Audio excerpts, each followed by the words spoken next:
Welcome back to episode number 12 of Warhammer 40k Imperium. This is the first issue of the fourth shipment, and we have our next free gift. This we have a new brush set. Okay, we have a large base brush, a medium shade brush, and a medium layer brush. Now the next shipment will have our paint handle as well as our first premium kit, the Chaos Space Marines. Still haven't quite figured out if I'm going to do those along with the rest or if I'm just going to wait till the end to do those.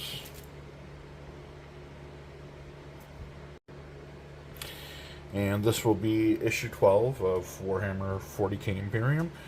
Battle games in the 41st millennium. 3 paints in this issue. Necron Wargear names. New paint guide. And new rules for heroes and games. And in this issue,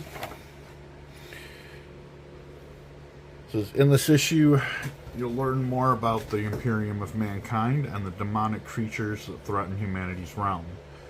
You'll then apply more paint to your collection of Space Marines and Necron models.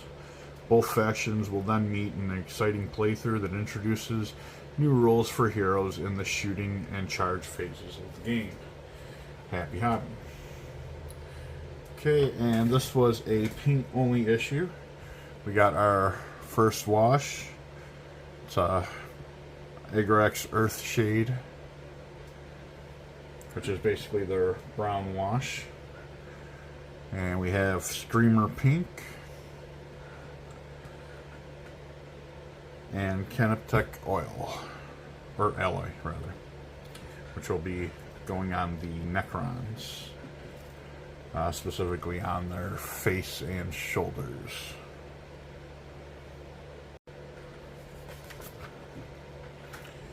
Okay, Necron's weapon and wargear names. The weapons and wargear of the Necron race are as technologically advanced as they are incredibly ancient.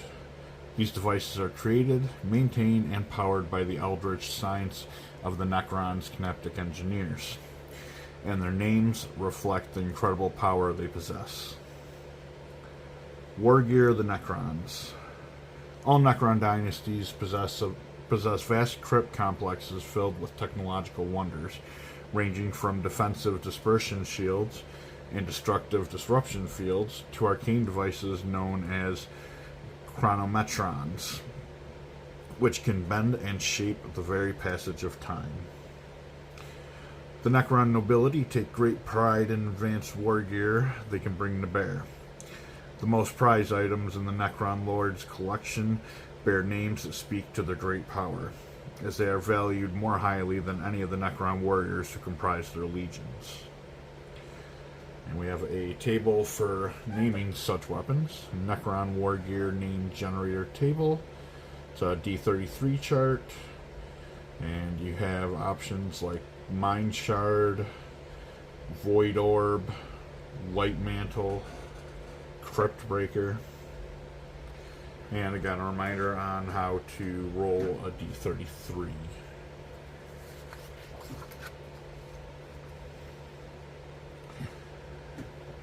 The superiority of our technology is self-evident.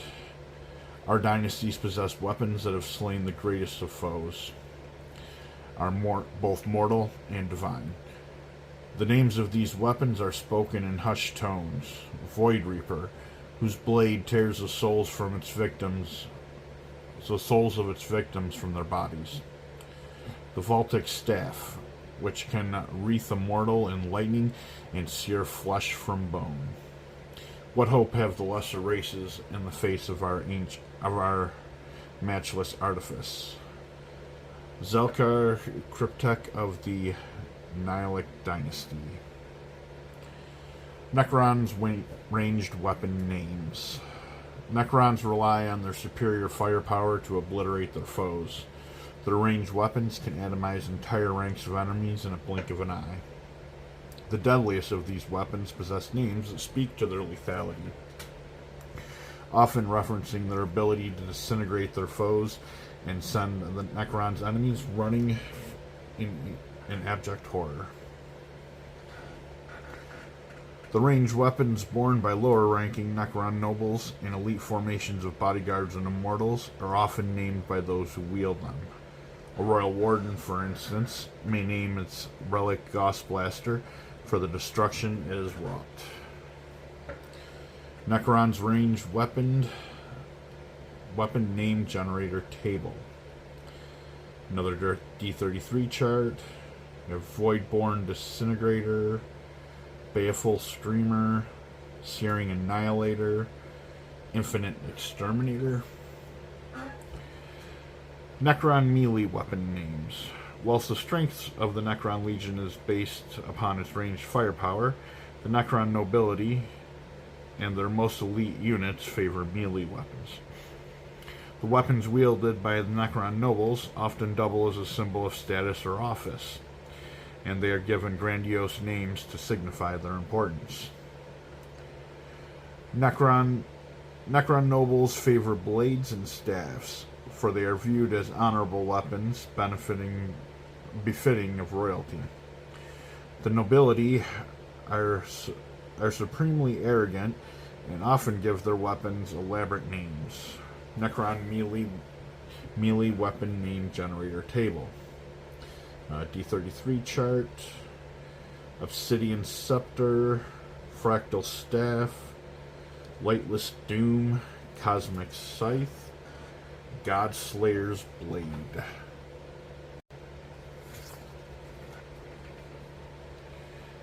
The Imperium Nihilus.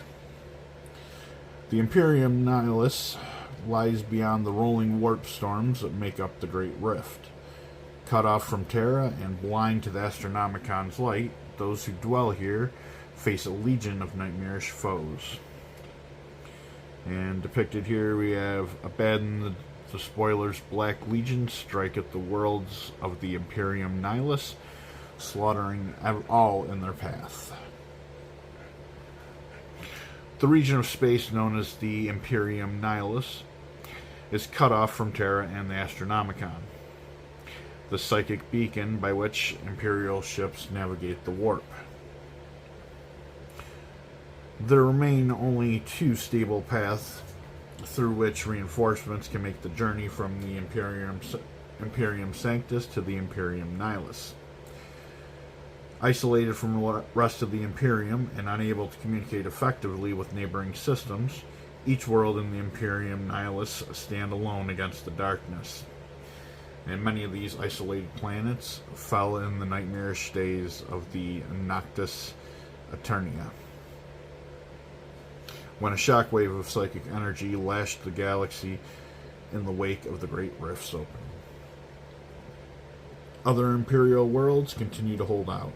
Imperial fortresses have relied on their garrisons, readied their weapons, and driven back attackers from within and without. Poorly equipped RG worlders, have formed civilian militias, fighting guerrilla wars against alien invaders. Industrial worlds have turned their efforts to creating an endless stream of weaponry, equipping the waves of soldiers sent to war.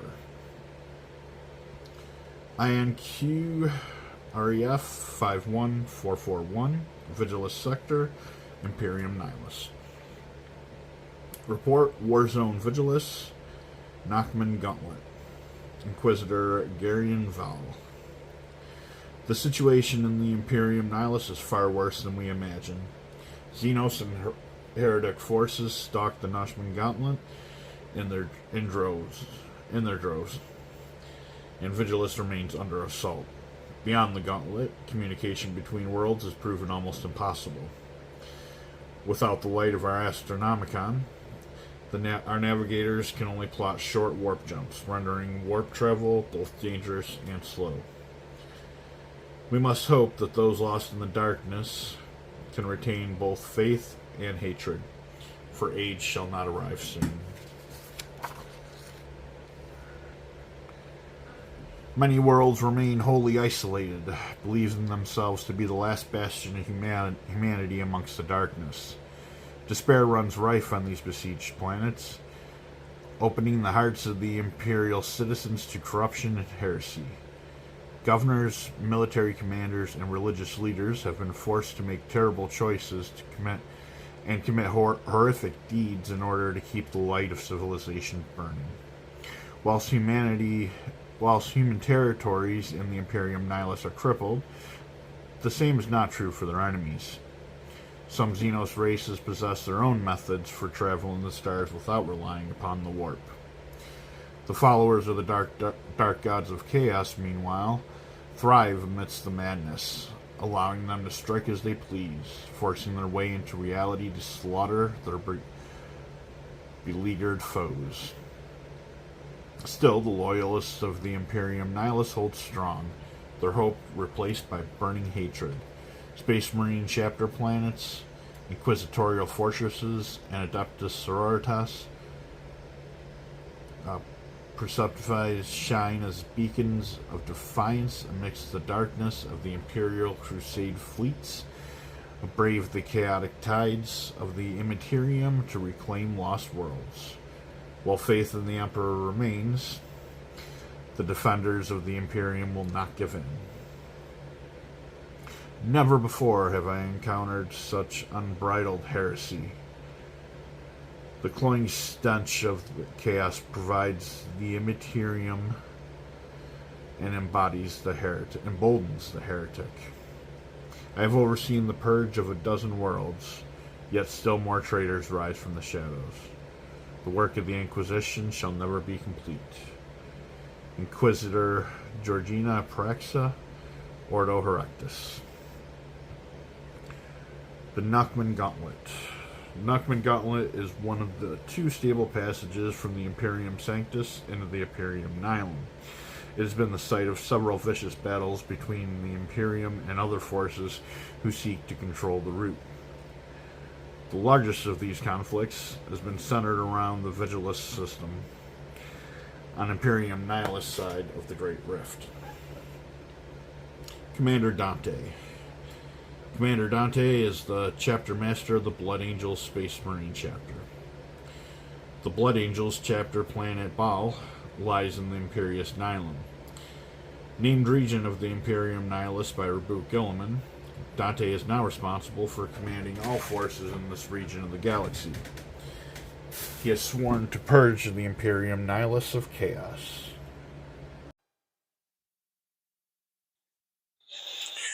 Chapter planets.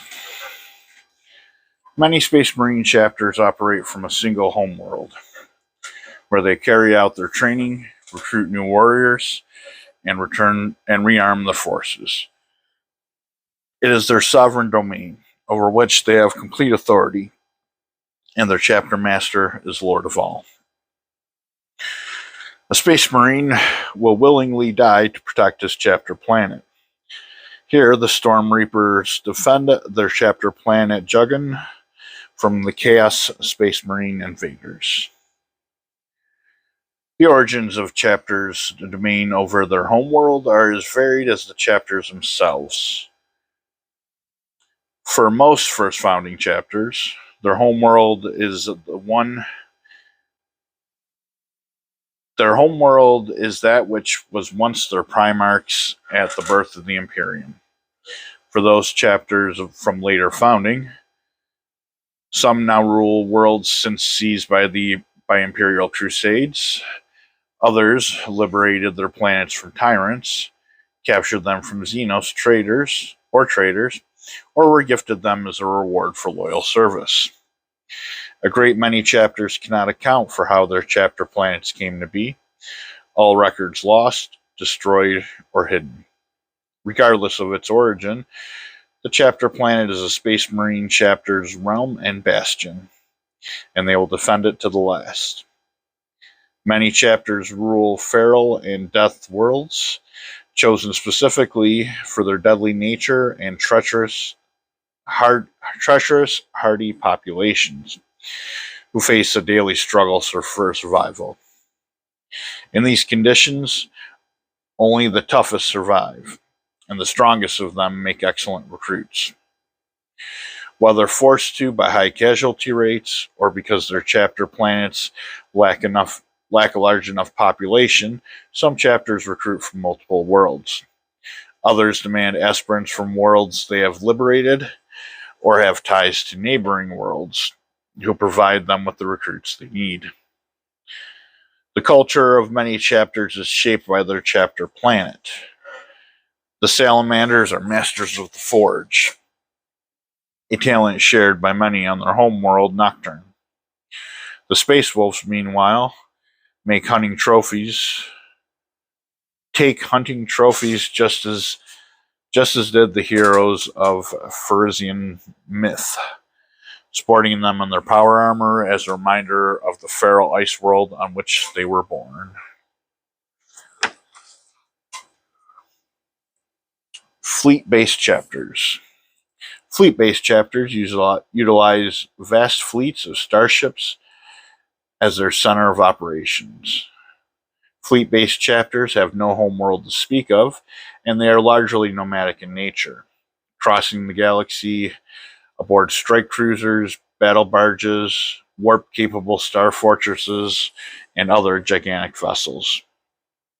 Some fleet-based chapters, such as the Black Templars, Lamenters, and Blood Ravens, have never had a homeworld to call their own. Others, such as the Dark Angels, Invaders, and Crimson Castellans, have seen their chapter planet obliterated or rendered uninhabitable. Fleet-based chapters draw their recruits in many different ways, some from specific recruiting worlds, others simply taking recruits from wherever they can find them. Fortress monasteries. Fortress monasteries are gigantic citadels where the Space Marines headquarters are located. These Space Marines are warrior monks, and these vast buildings are dedicated to both battle and spirituality. The halls of these fortresses contain the chapter's armory, librarius, reclusium, and apothecarium. A chapter's fortress monastery is often located in a forbidden region of the chapter's homeworld, an abandoned moon, or a location important to the chapter for the purposes of recruitment. In the case of fleet-based chapters, the role of fortress monastery is usually fulfilled by the largest vessel in their fleet, often a battle barge or some form of mobile star fortress. Fortress monasteries are heavily defended, bristling with missile silos, automated defense lasers, and landing pads for military vessels.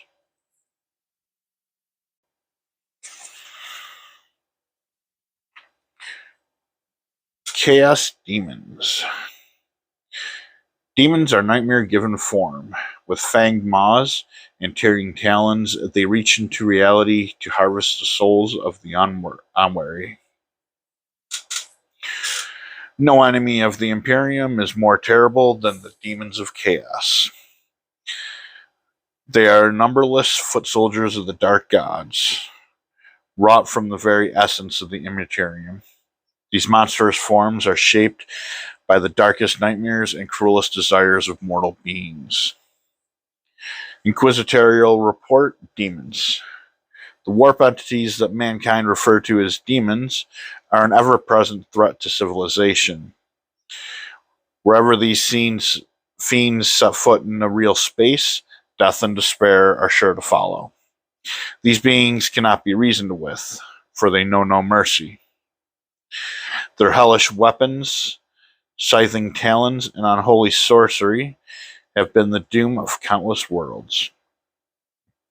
Demons come in many monstrous forms. Each of the four dark gods of chaos has their own demonic followers, granting them powers to aid in their crusades of conquest and destruction.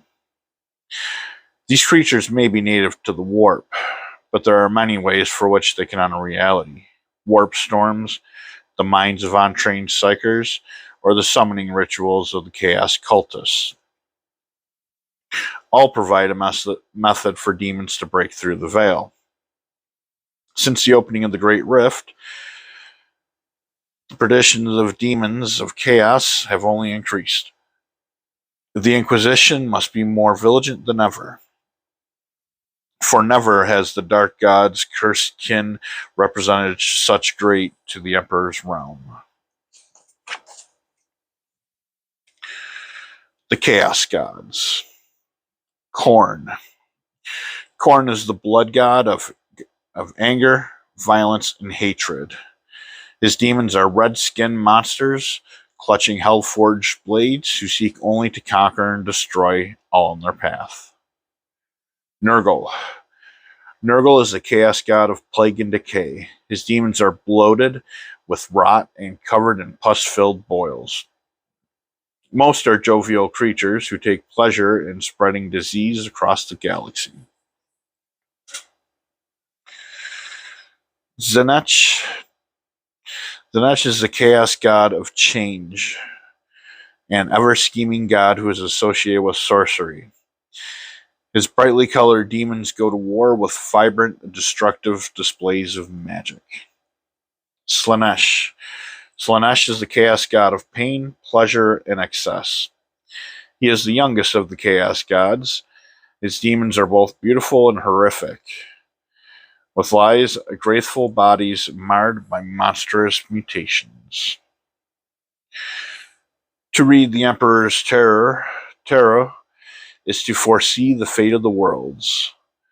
The cards of the dark gods herald their foul corruption. Such a card is to be turned. We of the Inquisition must be vigilant. Where the ruinous powers stir, heresy is surely afoot. Inquisitor Rodrigo Pike.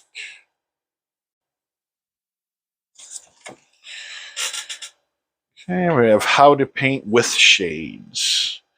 In this guide, you'll be applying paint to your models. Shade paints are much thinner than other paints. They are designed to flow into the recesses, providing shadows to your base coat with minimal effort. This paint guide shows you how to use these paints to their best effect. 1. Before you open the pot, shake it gently for a few seconds. Collect the shade paint directly from the lid. There is no need to thin your shade paints. 2. Shade paints need to be applied to the models quickly. Once you start shading an area, make sure you paint it all before allowing it to dry. In the image above, Agrax Earth Shade is being used to apply to the rocks beneath the scarab swarm. If the shade paint is applied quickly and correctly, you will end up with the grimy-looking rocks as shown in the second image. Or grimy-looking rocks. Tide marks. If you don't completely cover an area with shade before it dries, tide marks can form where the paint is stopped or gathered. Applying more shade will not remove the marks. In order to fix this, you will need to repaint the base paint of the area of the model containing the marks, then reapply the shade over the entire area. Now you see the tide mark, and then painting over it with more Corex white and reshading that area. Pooling. If you apply too much shade paint, it'll pool heavily on the surface. To avoid this, use a clean brush to soak up the excess shade paint before it begins to dry. Okay, I have set up my area for painting. Now we have how to paint Space Marines. You apply Agrax Earthshade to the Space Marines base details, and then apply Screamer paint to other areas. Here we're starting with the Agrax Earthshade. So many of your Space Marine models have rocks on their bases that you have previously painted white. Apply Agrax Earthshade to these areas. The shade paint may pool in the surfaces of the rocks. If you notice this happening, switch to a clean brush and use the bristles to soak up the excess. Okay, so we are going to use, I'm just going to go ahead and use the starter brush on this.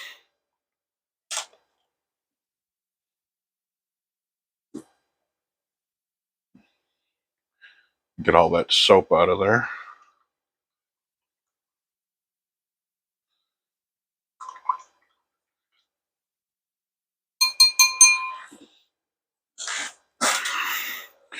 Okay. And let's see here. We got the, well, the lieutenant doesn't have anything that needs the shade. That intercessor does not. That one either. Okay, none of the intercessors do. The captain and one of the aggressors and the librarian. Looks like those are the only ones that have a rocky base that needs to be shaded. So I guess we will start. Let's start with the aggressor.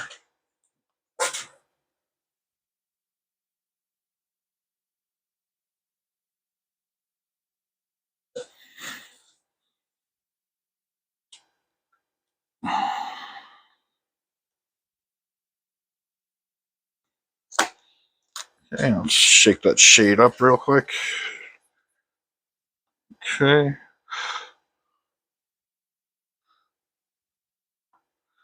Really doesn't. Much doesn't really come up in the lid there.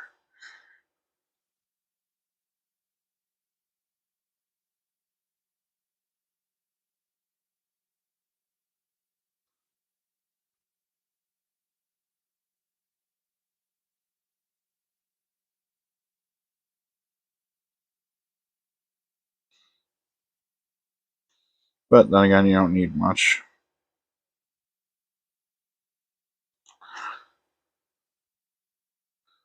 And just basically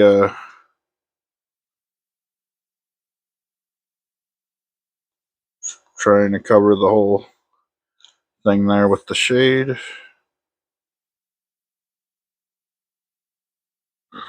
Not letting it pull too much. And it does dry faster than regular paint, but it doesn't dry all that fast, so it's not too much to worry about.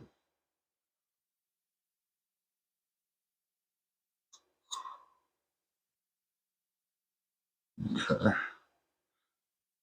I'm pretty happy with that. Okay. Now move on to the captain.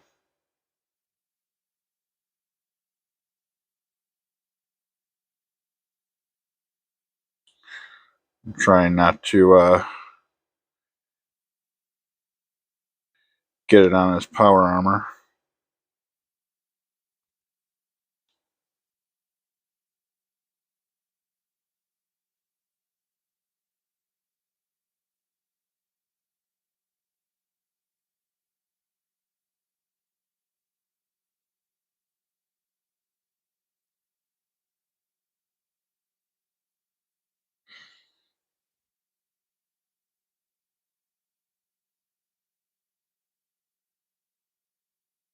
Which honestly, if you do get it on the power armor, I don't even think it really make much of a difference, because that's going to be,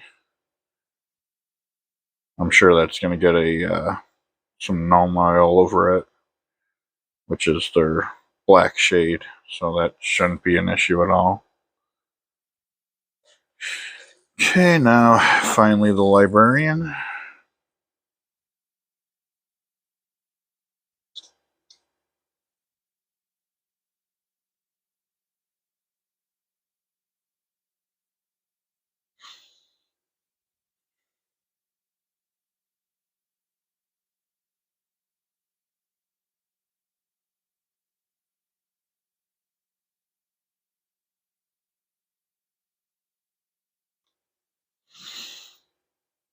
kind of difficult on the librarian because you got to get down under his cloak there.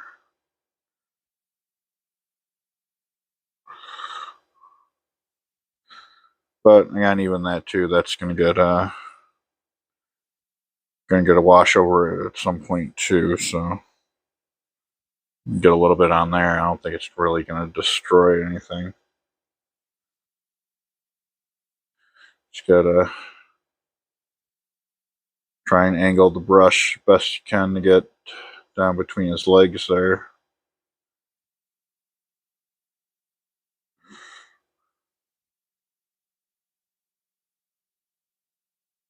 There we go. That looks pretty good.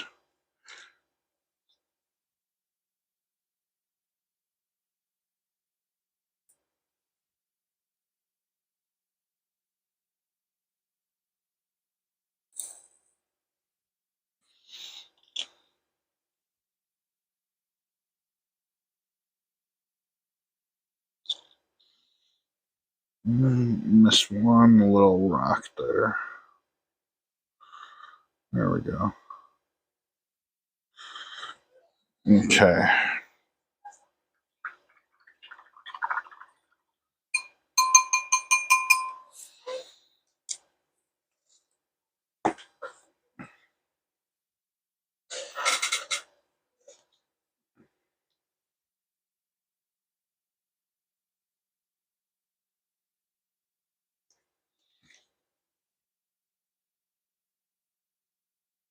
Okay, I'd say they look pretty good.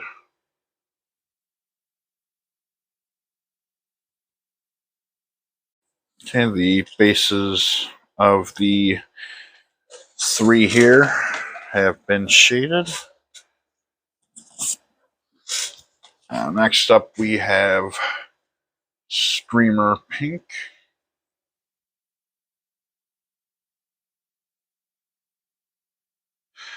Okay, find all the purity seals and paint them with Streamer Pink. Use the gallery of finished models on the next page as a reference. When painting the purity seals, try to use the side of your brush, angling the model so that you're painting towards yourself rather than away. Paint the grips or the hilts of the Space Marine melee weapons. Try to use the tip of your brush to paint around the fingers and metal areas. Be careful when painting the small hilts of the Intercessor's weapons. Try to make sure you have a fine tip on your brush and don't use too much paint. Okay, so now we want pretty much everyone that has a weapon or purity seals. So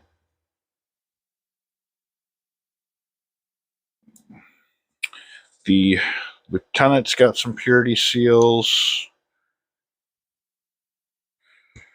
And of course the intercessors do as well. Pretty sure everything has at least one purity seal.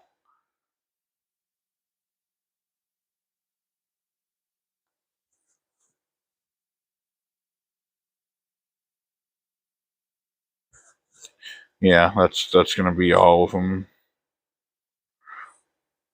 Actually, I think we have one aggressor that doesn't have a purity seal. Oh no, he's got one on his gun. Okay, so he's got one. He's got one. The librarian does not have any purity seals, but he does have the hilt of his sword is going to need it. Okay, let's get out the Streamer Pink.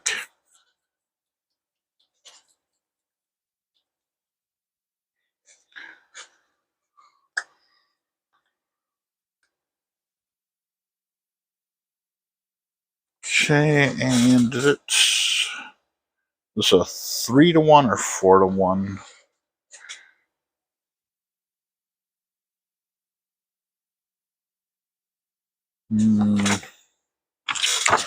Doesn't say. So we're going to go with the We'll go with the 3-to-1.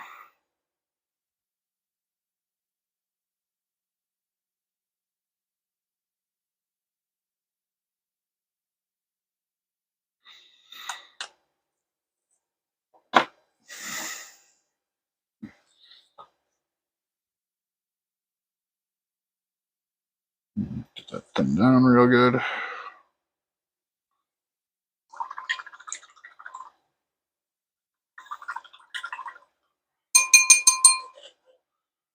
And as far as brushes, I'm going to go with the, I think the 00 should be fine.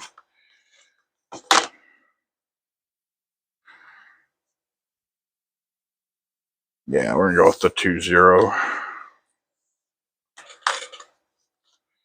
20. Same one I used last week for the more detailed areas.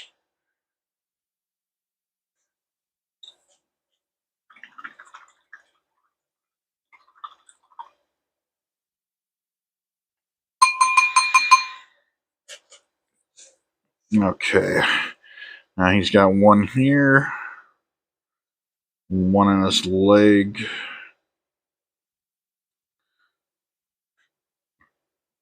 And we got the hilt of his sword. That's going to be a fun one to get to. And he's got 2 on his shield. Alright. Let's start with those.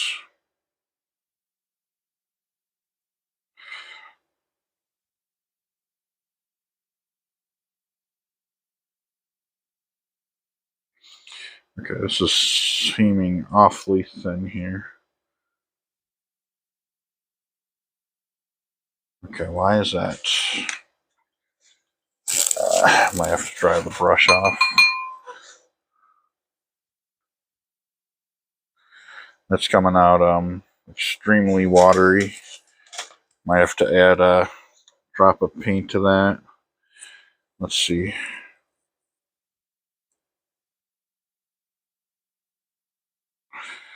That don't look too bad.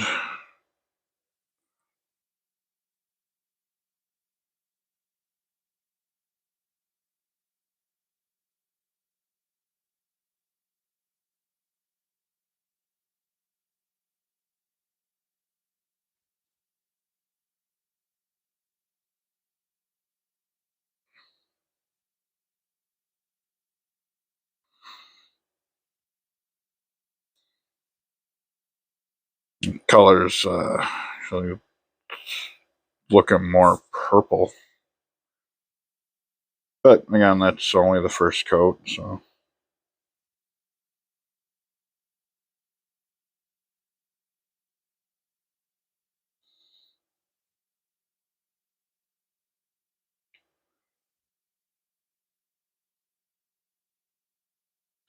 Yeah, I think I might add another drop of paint to this here.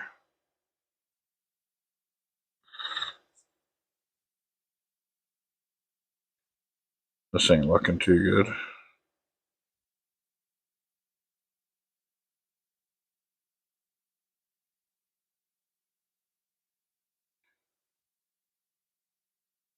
Alright, I'll put another drop in there.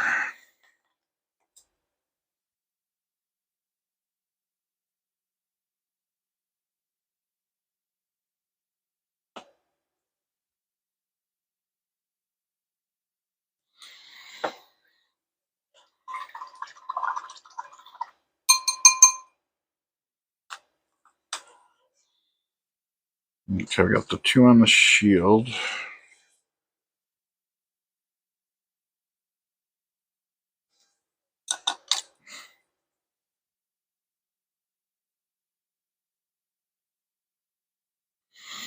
At some point, I got to go back and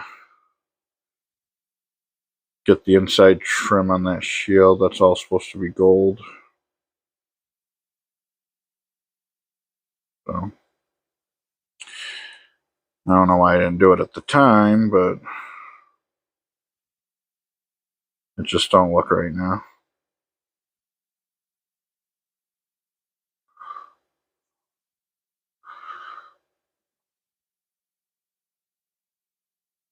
Okay, I got the one on his tilt shield there. Now the one on his leg.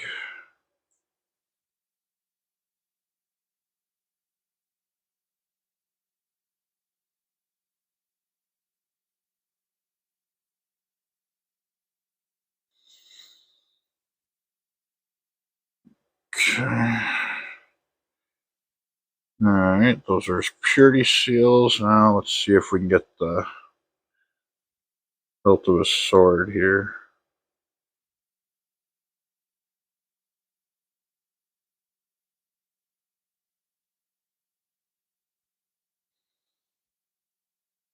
Okay, you'd think that would be more of a red.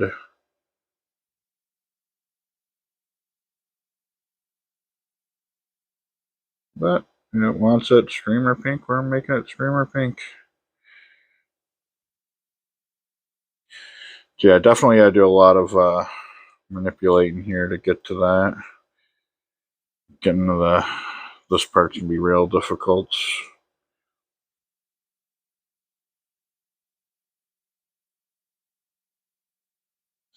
Actually, not as bad as I thought it would be.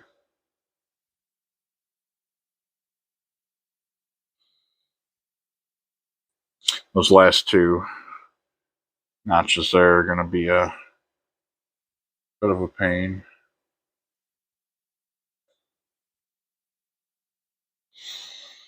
Hmm.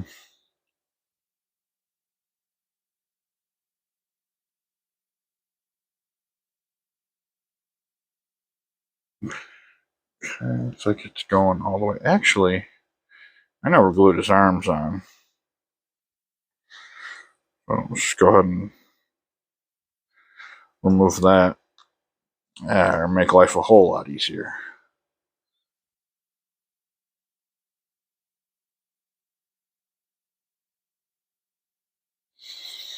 There we go.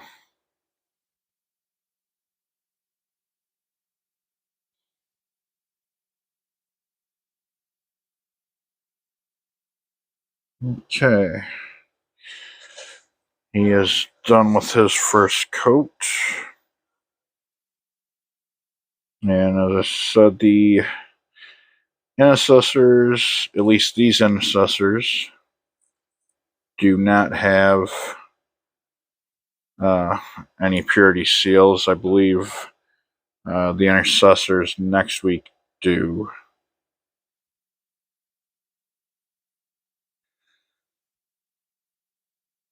This one just want to get the very end of his hilt here.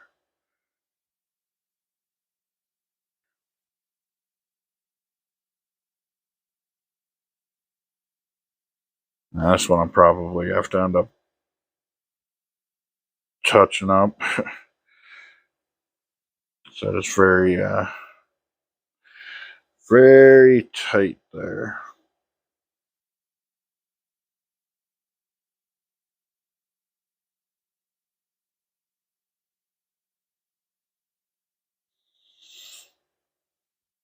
Okay.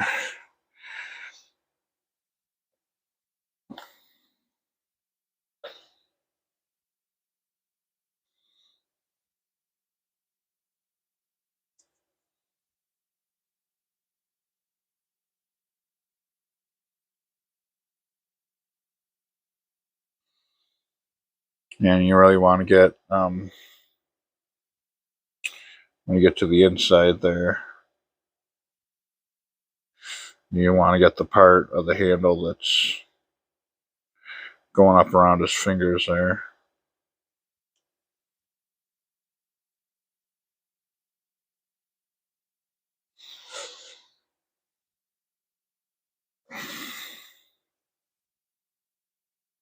And just double checking to make sure that they don't have purity seals.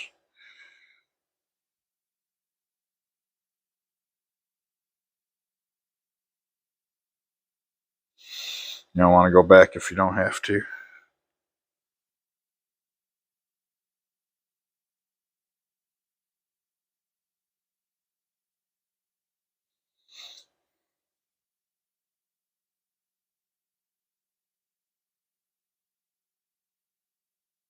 Man, these miniatures sure have come a hell of a long way.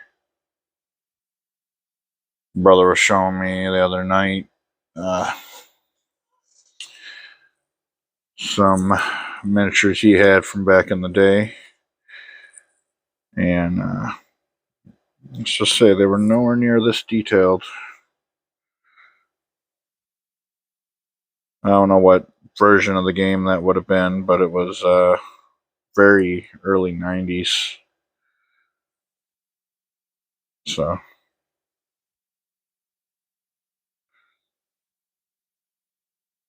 I was back. Anyone that's familiar with the history of these, I was back when they had the beak helmets, which I personally think are kind of cool. Now, a lot of people didn't like them, but I did. So I'd like to actually find a kit of them, but they've been out of print for so long that good luck on finding that.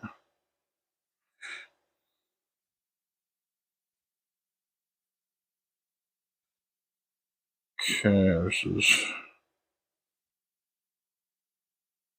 Oh, and I just put my thumb on the other one here. Alright, so he's got those two there. That's about it.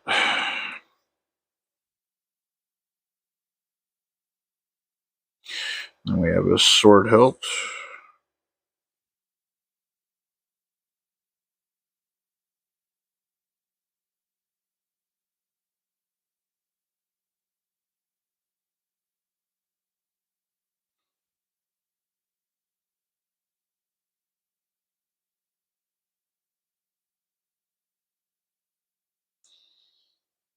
Okay, so I got the back of it here.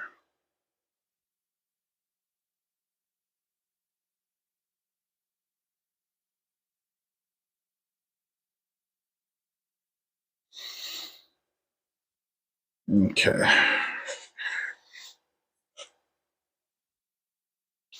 Now the aggressors, I believe, just have one purity seal each. He's got one there. Yeah, looks like a.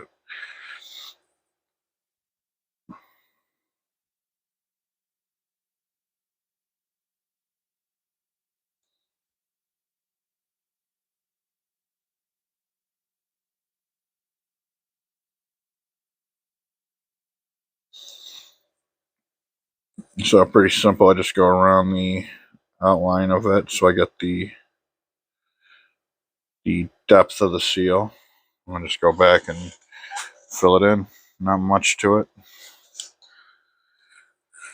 Okay, now his is on the end of his gun here,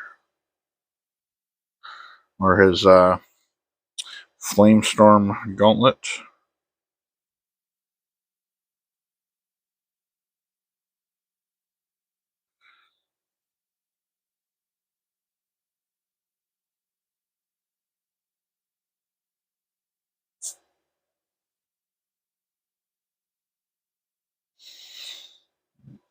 Okay, one more aggressor, and his is on the opposite gauntlet.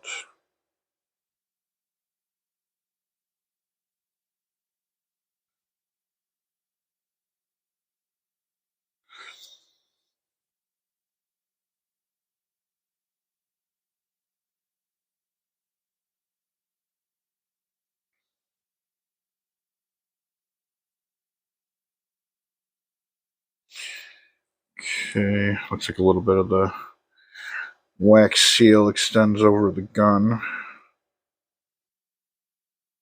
I want to get that. Okay. And the librarian's got the hilt of his sword.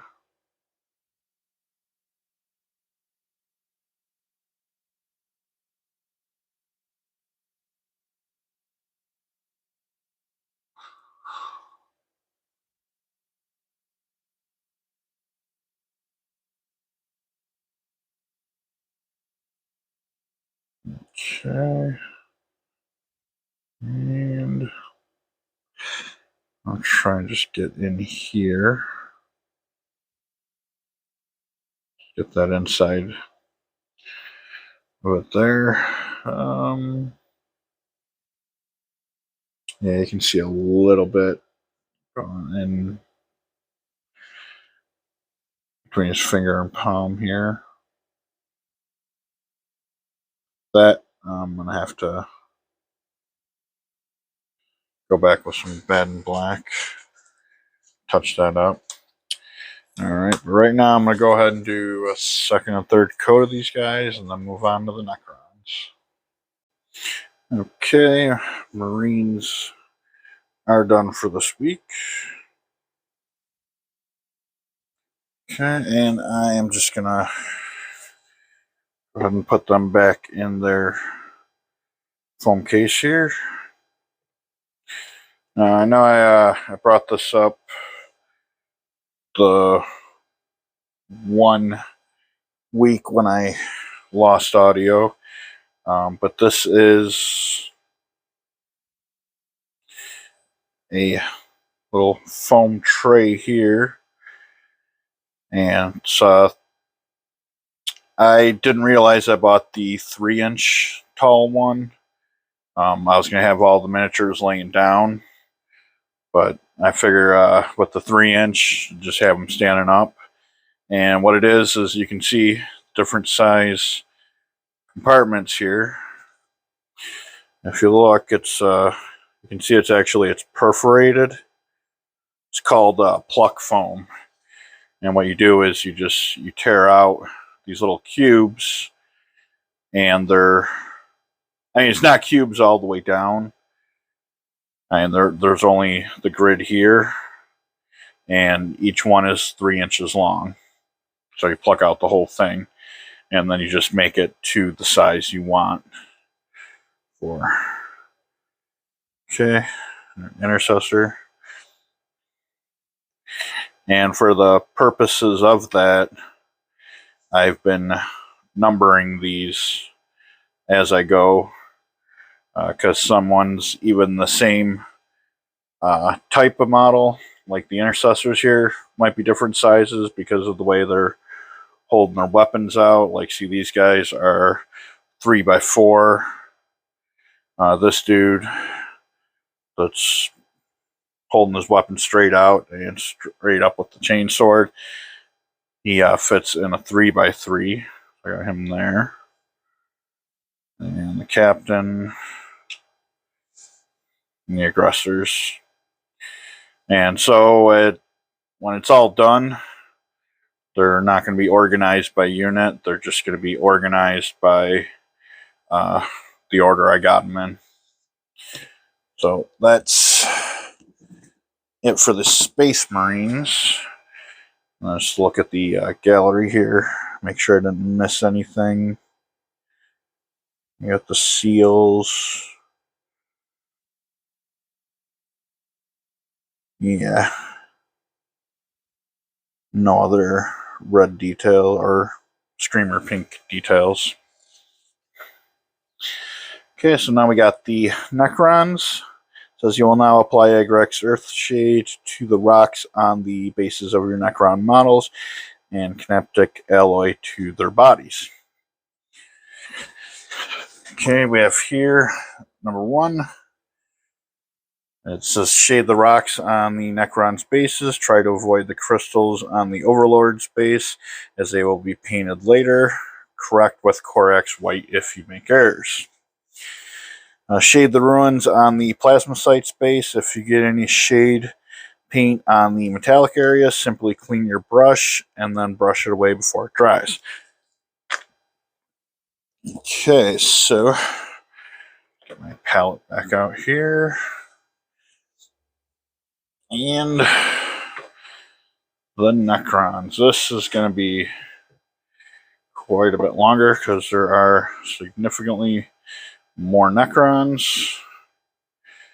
We got the Royal Warden, 3 Necron Warriors, 3 Scorpec Destroyers, Oh, his blade got caught there. Synaptic Plasmacytes, Necron Overlord, 10 more Necron Warriors, 3 Synaptic Scarabs,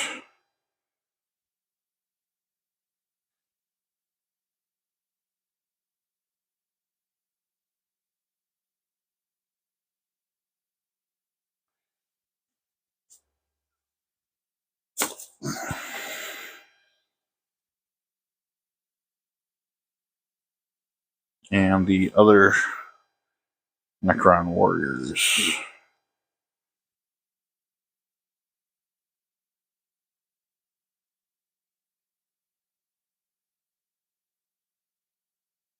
Okay.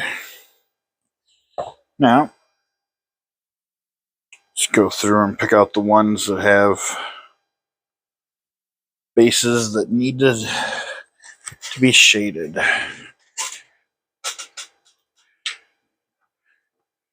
Which, first here, we have the Royal Warden.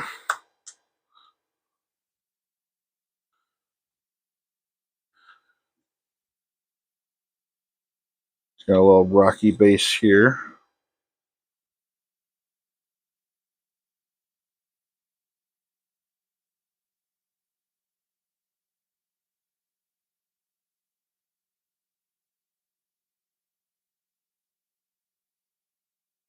And a little skull there at the bottom of it.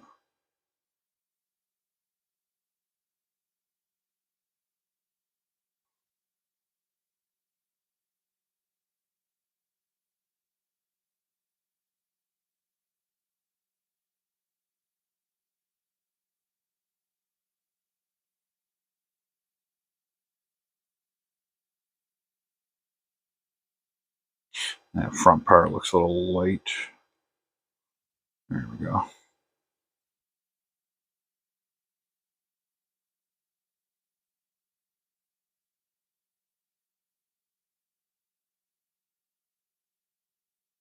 Now, things like the skull, you really want it to pool in the eye sockets and nasal cavity there.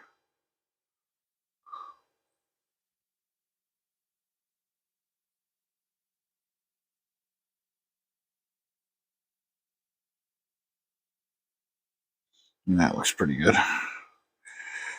Alright, and some of the Necron warriors have rocks as well.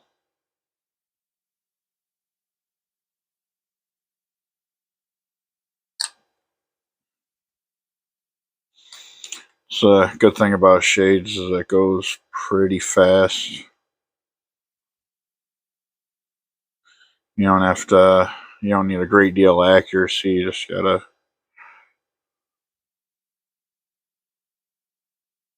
just get it on there and it'll do its thing.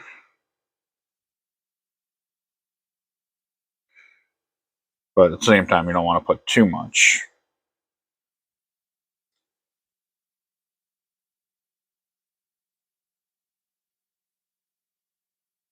There is such a thing as overdoing it.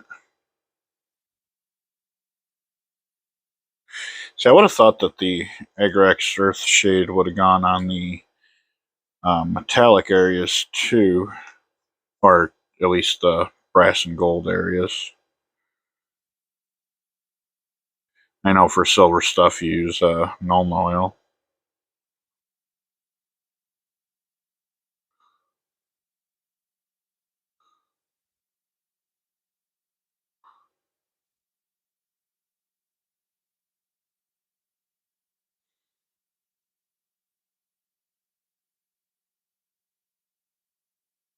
Nope, he's got a little rock back by his back leg there too.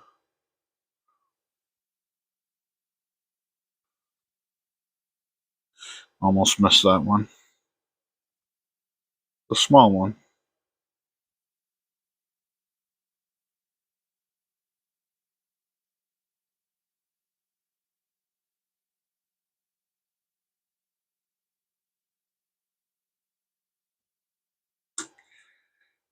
Oh. All right. He's got a little skull there too.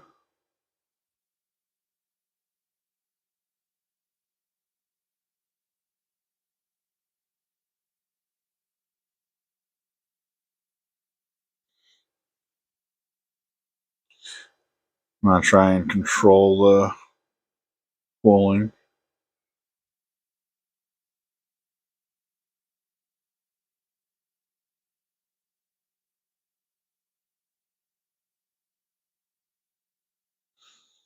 Get more in that eye socket. Yeah, it just doesn't want to go in there. Ooh, that's too much.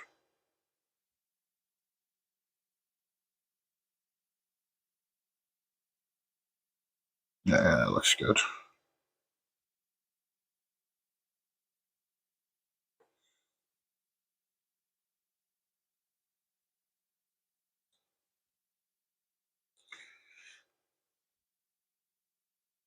Okay. Excuse me.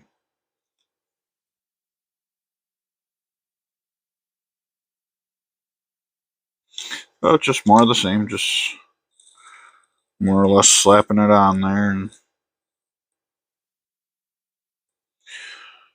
spreading it out. Make sure you're not getting too much pulling. So after you do, you can just wick it off and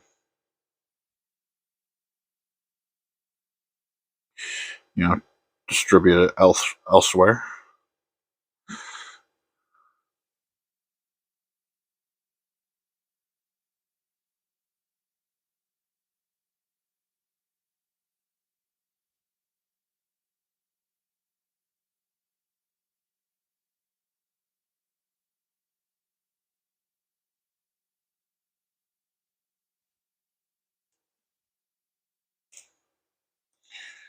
Okay, now the plasma sight.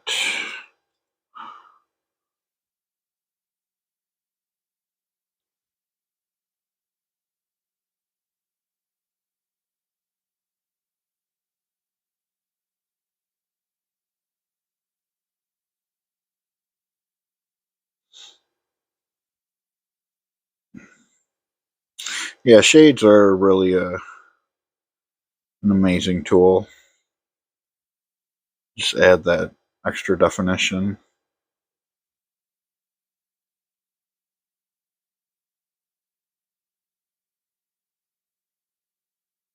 Sometimes you want to add a little more, like I just did there, to get it to really go down into the cracks of that concrete.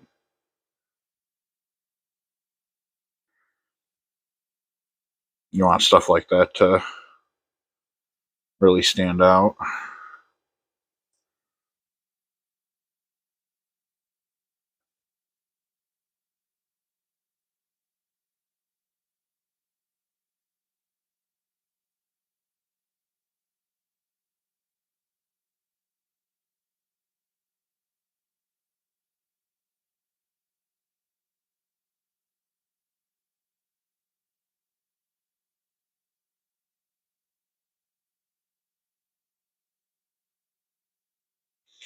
Okay, that just about does that.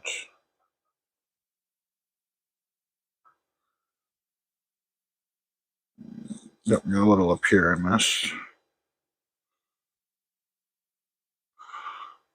Oop. And just do a quick run along the edge here where it meets the metal. On both sides.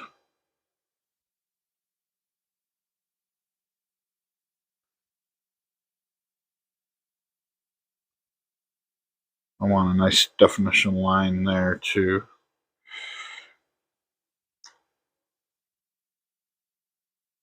Okay, now here's the overlord where we want to take a little care to avoid the crystals.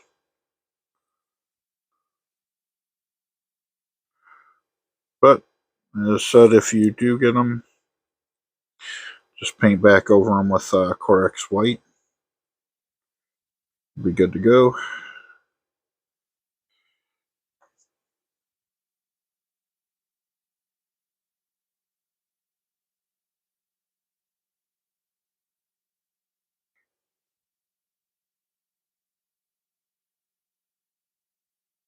But I'm not going to worry about them too much. Oh, that's going to be a pain right there.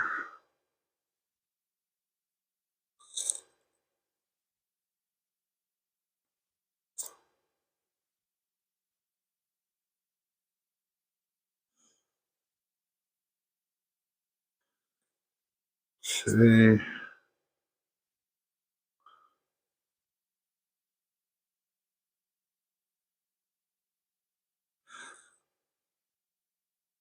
There we go. I got a little bit on the crystal there, but I'm not going to stress over it.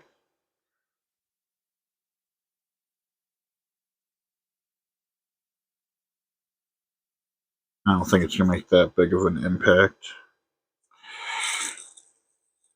Okay. Yeah, just about all these Necrons have rocks on their base.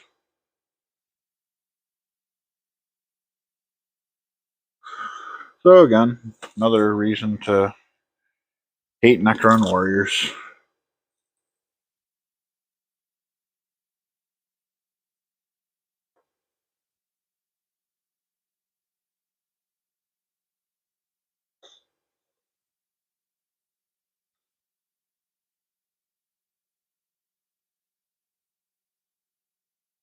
Getting a little bit of pulling here on the scarabs.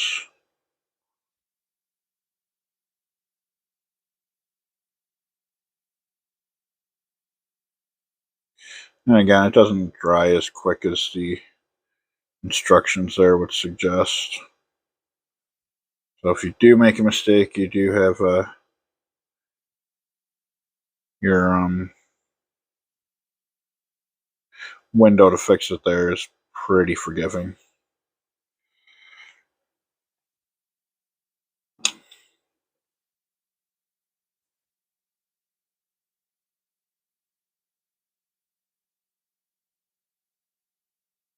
So I just go over the big area there and then I'll follow back up. Correcting any pooling in that.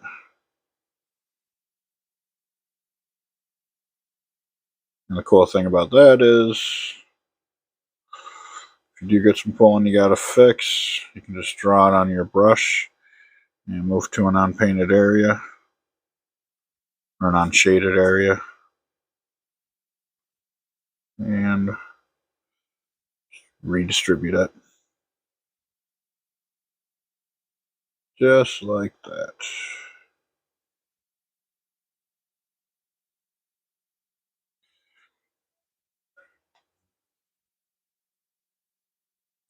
And oh, that guy has no rocks. Wow. A Necron model with no rocks on the base. Imagine that.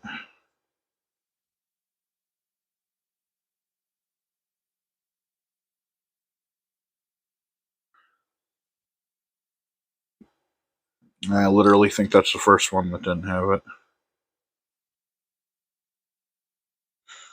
As I go through these, I see a lot of stuff I have to touch up. Like on this guy here, I need to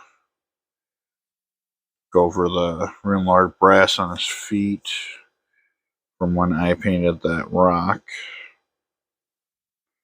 Got some white on there. But that's the good thing about painting is you can always fix those mistakes. That's not the end of the world.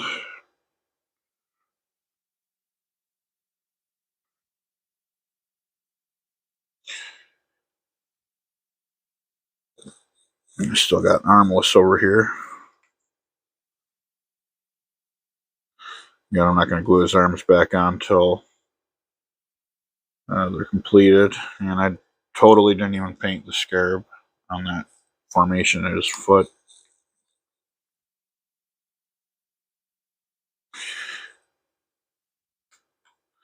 This thing you're always finding mistakes.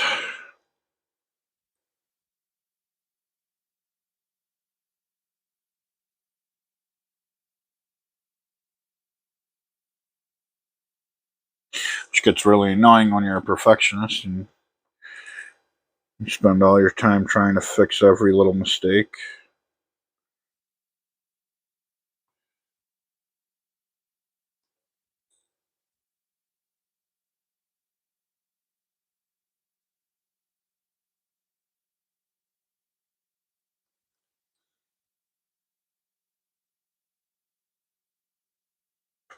Nah, I want a little cooling there. Come on. That's good enough. Okay. Necrons are shaded.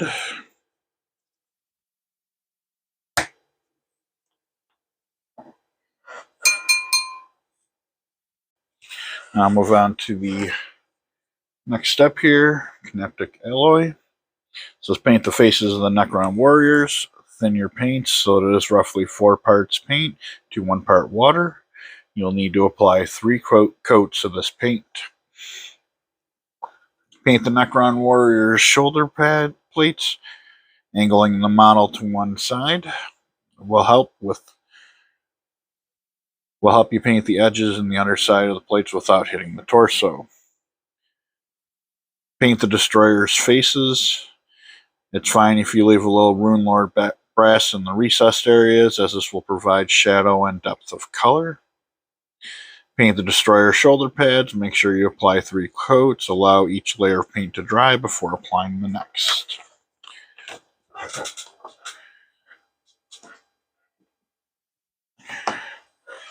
And then the Kinetic Plasmacite. Paint the Plasmacite's armored plates. Make sure the paint flows in all the recesses.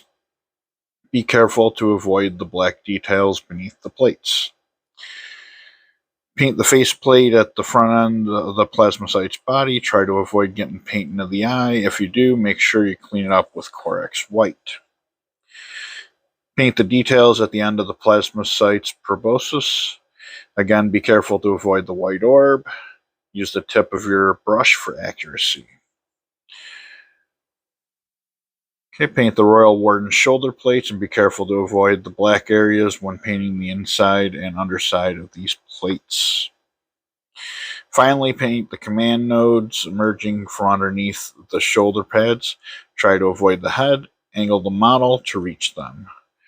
Paint the Overlord's shoulder pads. Be careful to avoid the face, the raised details on the back of his armor, and the chest plates.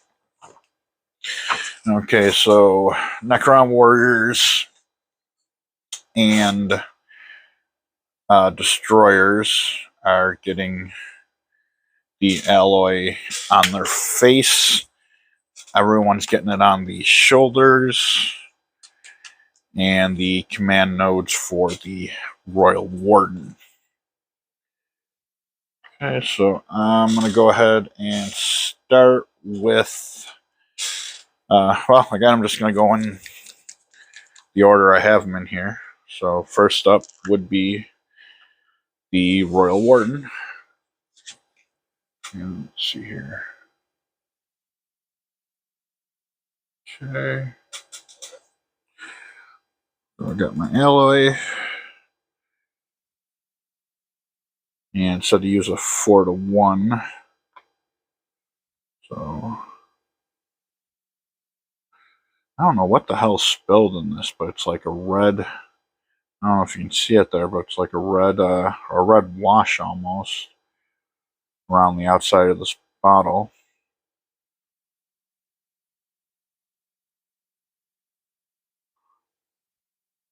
Just as long as it don't get into the actual paint.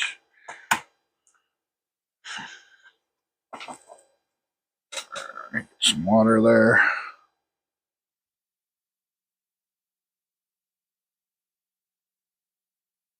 There. It's nice and thin.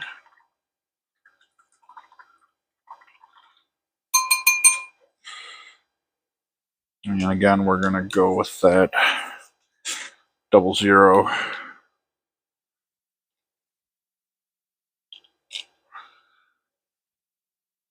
Only because, you know what? Yeah, I'm going to go with 00. And since he is the first model, let's start with him.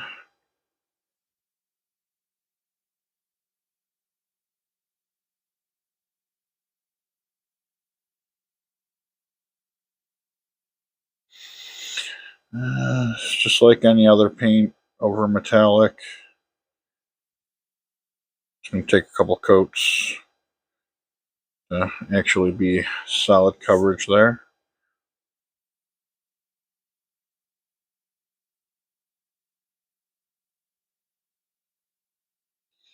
And actually, this is looking better than most. So.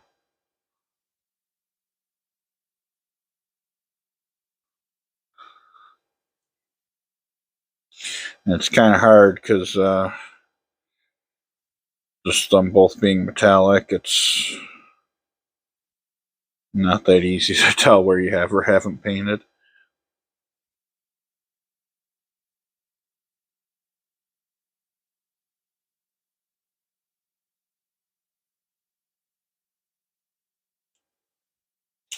I just realized the looks like the scarabs don't get any of this alloy.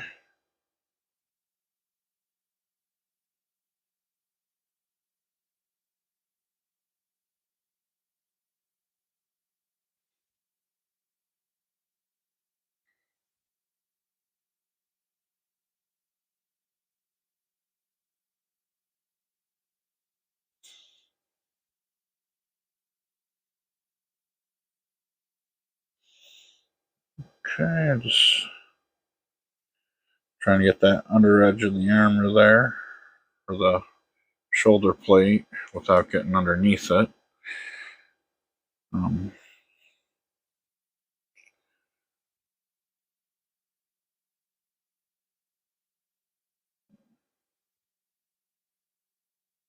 Actually, getting the inside there ain't too bad.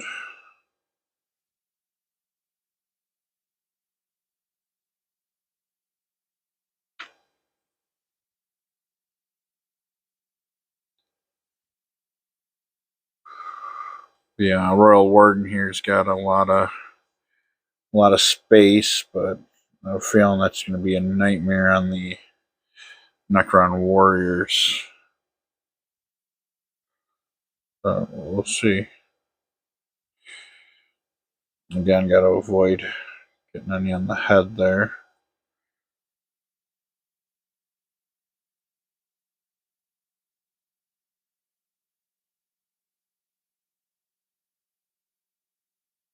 Oh, okay. I thought I was messing up there, but this is a continuation of the command nodes, so I would imagine that gets Neptic alloy too. That would look kind of awkward if it just stopped. Okay, there's one pad.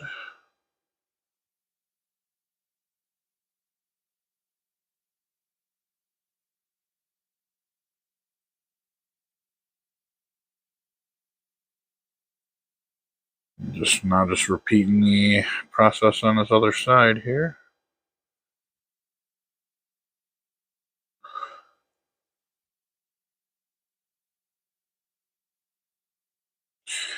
That'll give a nice definition to his armor. There.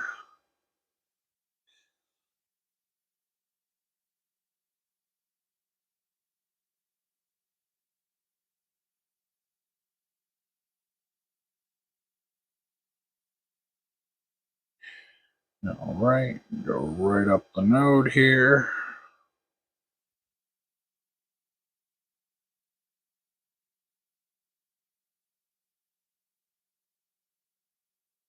I don't know if I got the front on this side.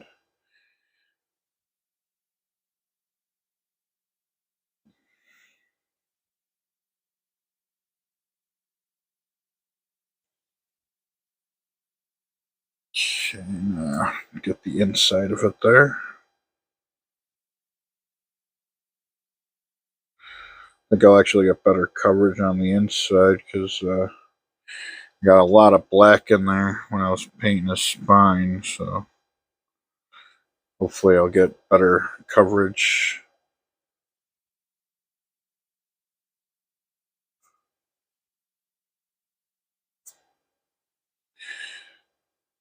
And we'll just paint down here.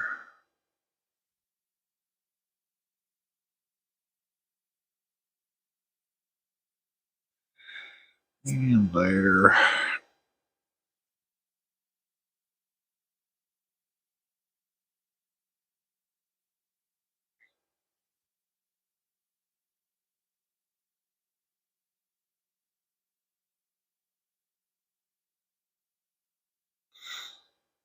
Okay, now finally to get under it.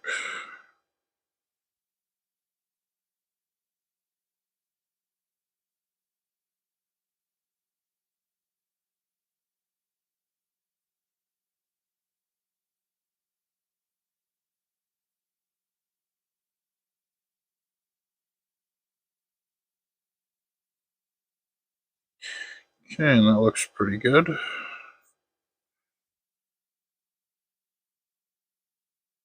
I believe that's all he had was the shoulder pads.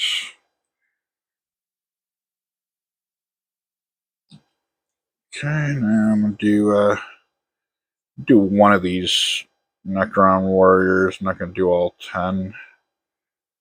But I'll do those off camera, because that would just take forever.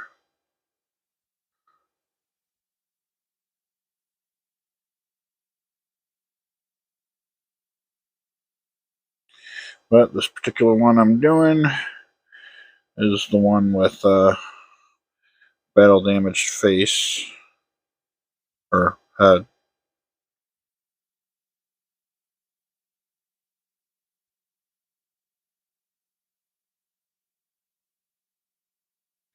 Oh, I never painted the back of their heads black. Damn it, that's another thing I'm gonna have to fix. Ugh.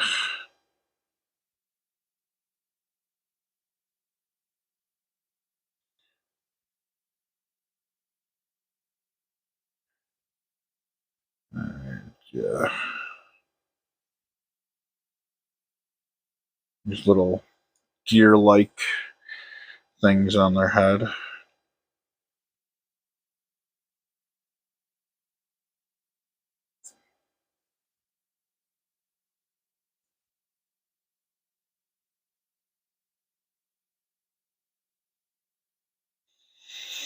Okay, and do this little strip here between two damaged sections.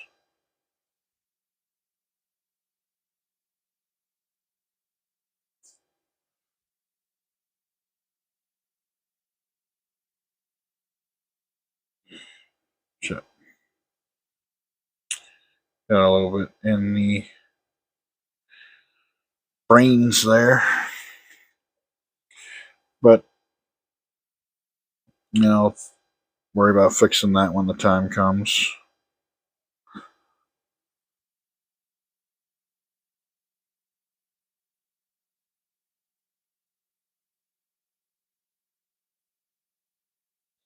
We got the same deal here, the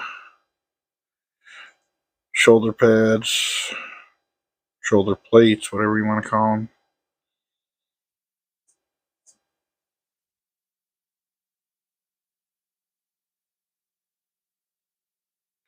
Except no command nodes.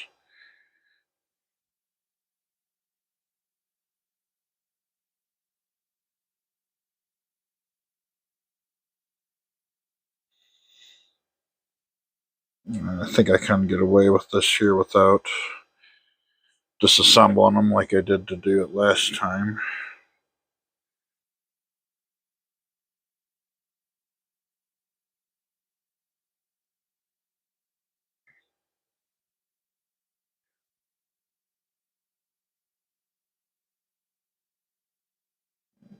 Okay, there we go. Okay, so it's not too hard to get these plates here without getting it on the spine.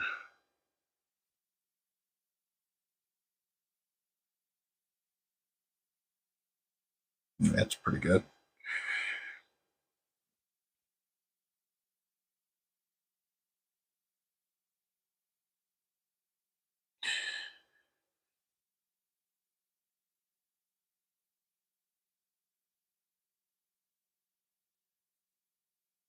Okay, there we go.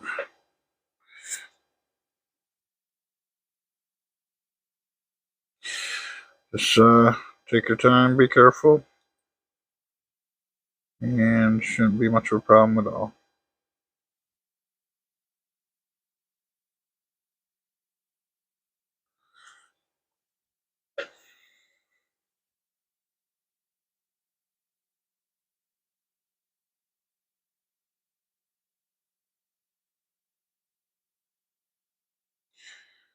Alright, almost done with this guy. Just gotta go around and get little edges there. I don't think I got this edge on the other side.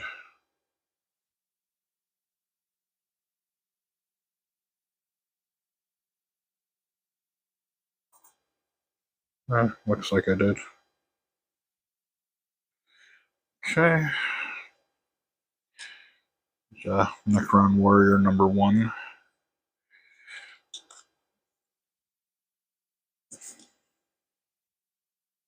We're doing basically the same thing with the destroyers.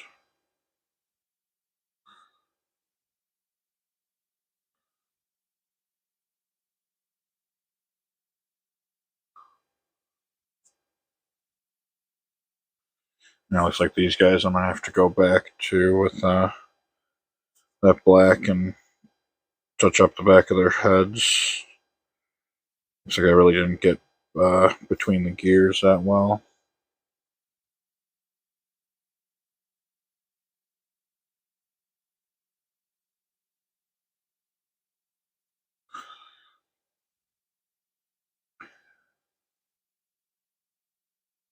See, I don't like that they had us do the eyes so early. In my opinion, the eyes should have been done after this.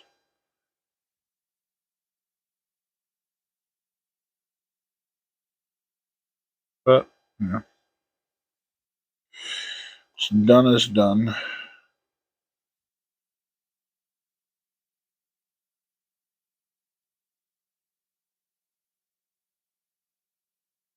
Okay. Head is finished.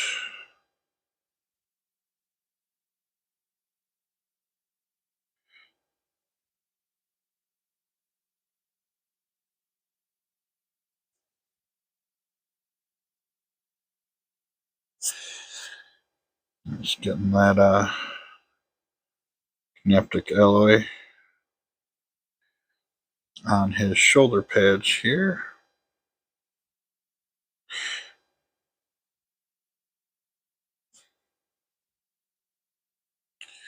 Oh god, this one, you know what? I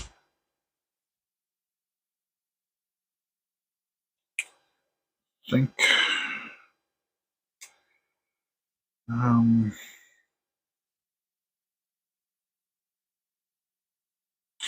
I'm pretty sure if you take that off, the whole thing will come apart.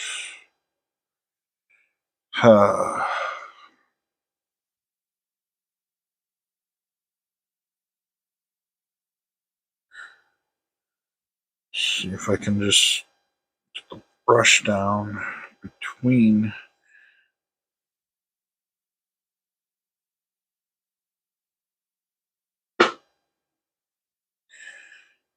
Okay, this is not fun.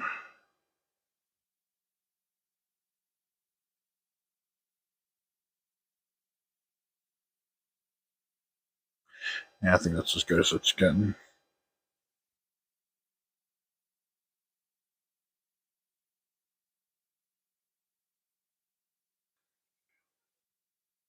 Yeah, there's not a whole lot of space there.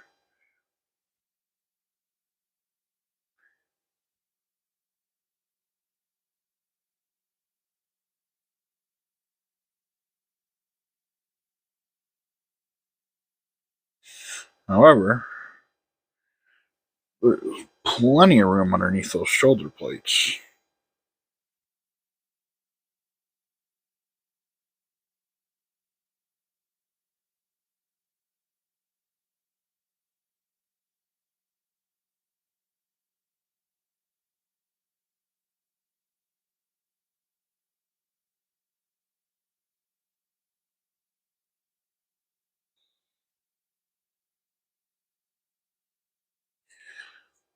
So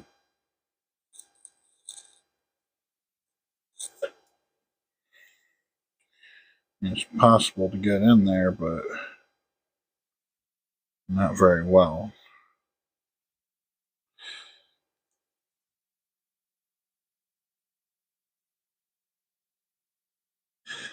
So I'm just doing best I can there.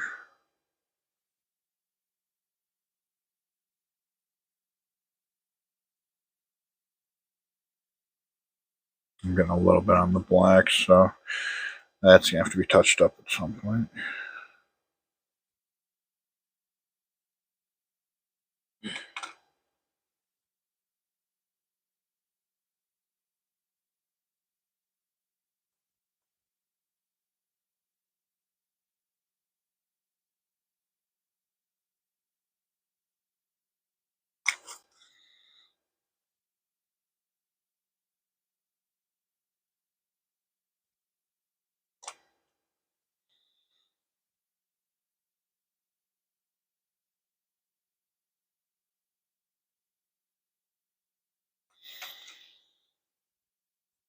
Okay, let's get the edges here.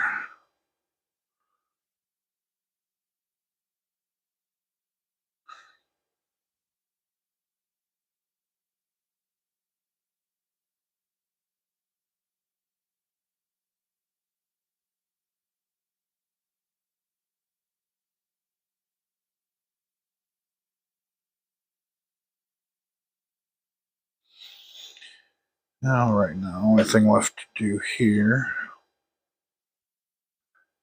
with the underside of that shoulder plate. And there we go.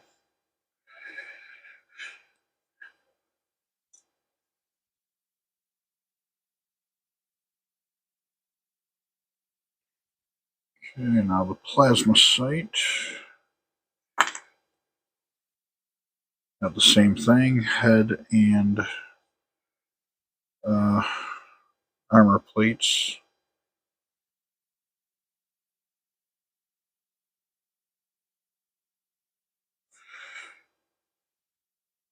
No, actually, that's not the head, is it?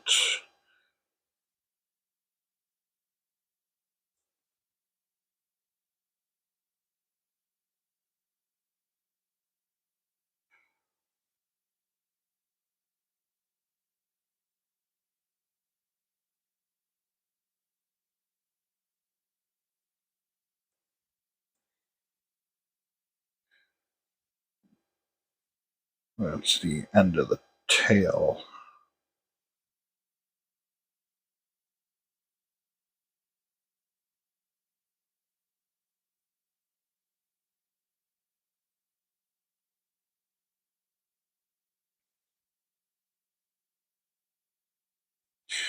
Alright. That's almost. Actually, that covered pretty well. I believe that's the head right there.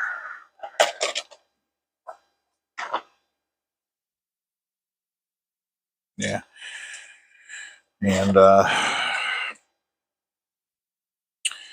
supposed to paint white there, but I must have missed that step, so go around it for right now.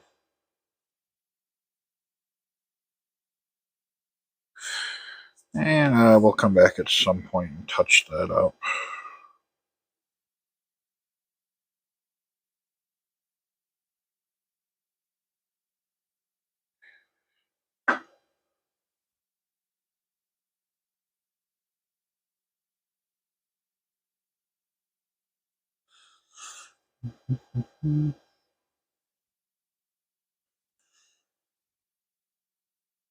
Alright. Well, the scarabs don't get any Connectic alloy, so that's something at least.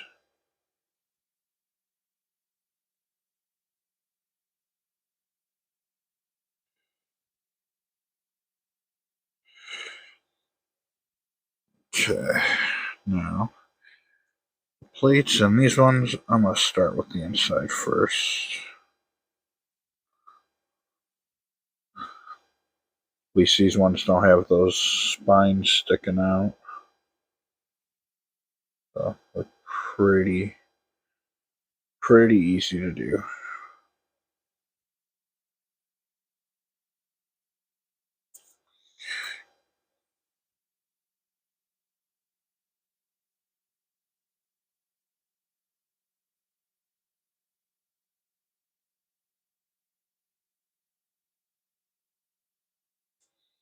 But there is going to be some black that needs to be covered up.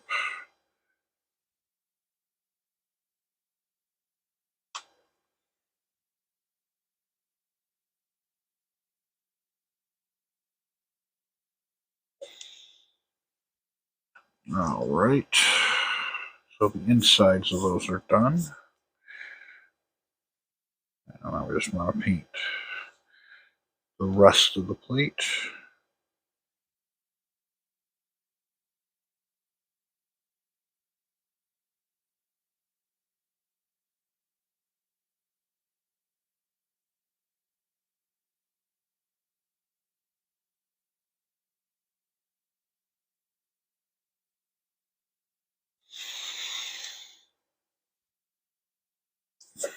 Okay.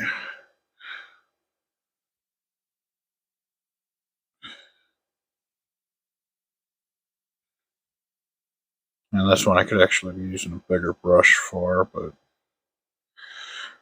why bother?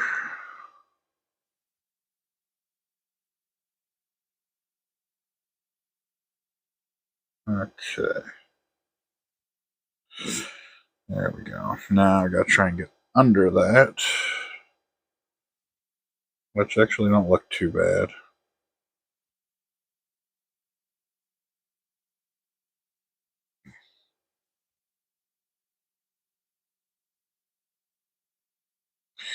Just do have to take a little bit of care, make sure I don't get it on the black there.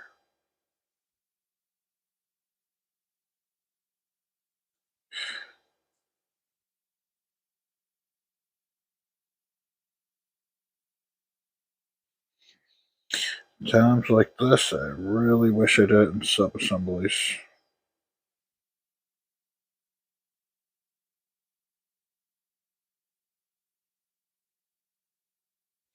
Or just paint everything right on the sprue before even assembling it.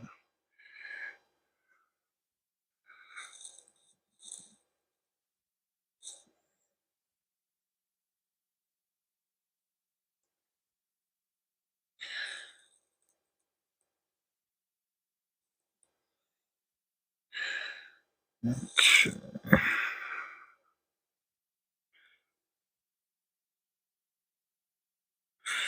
Working with it upside down like that, a little bit of a pain.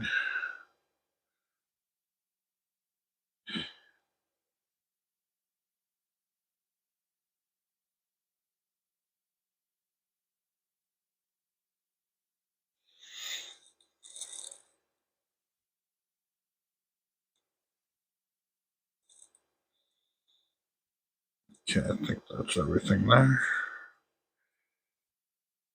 Okay. Done. Now, Oh, what was on the Overlord again?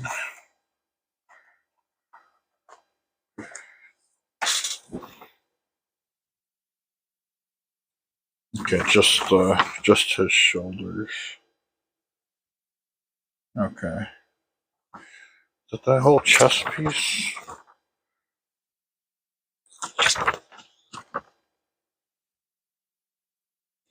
Yeah, it looks like it's the shoulders and that upper chest piece. Which, again, there is another white node there that I missed.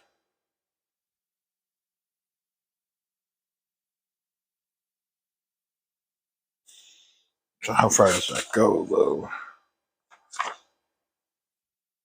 Okay, looks like it goes all the way up around his neck.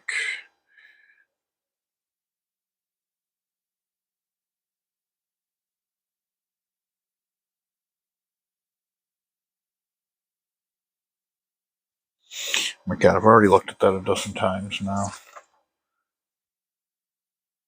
Okay. Yeah, I was just trying to see if this part here was painted, and it was.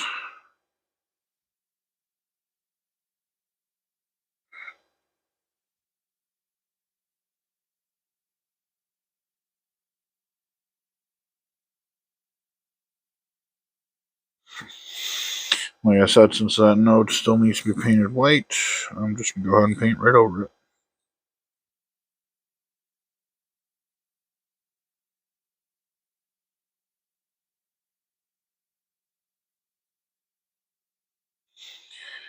Alright.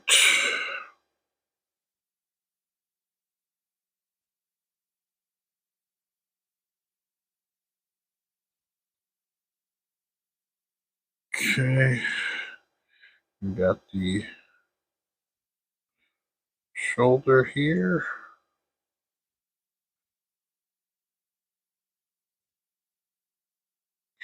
And just get the edges of it.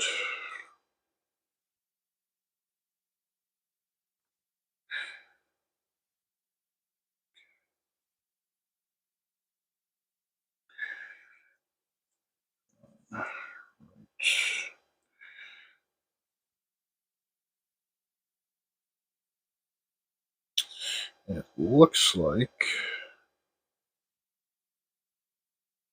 the shoulder pad continues down here. Right?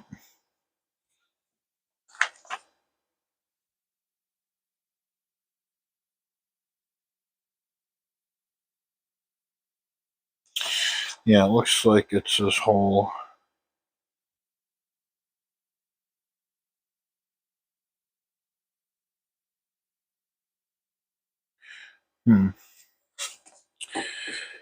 I'm not quite sure about that.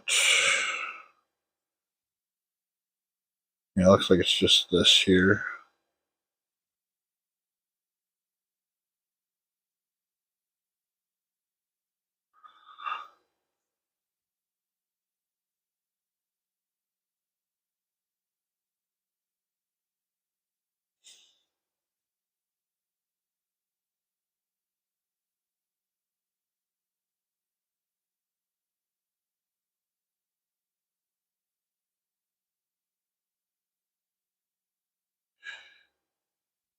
Alright. Yeah, it looks like the shoulder pad wraps around here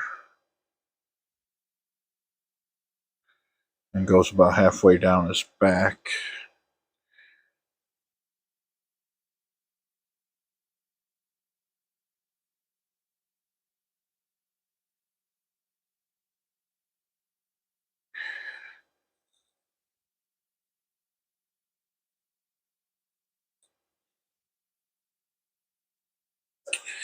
And you want to get as much of the back as you can,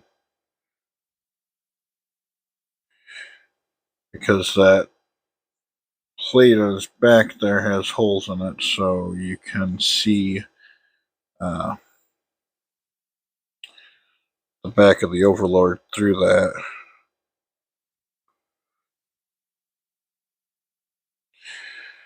Alright.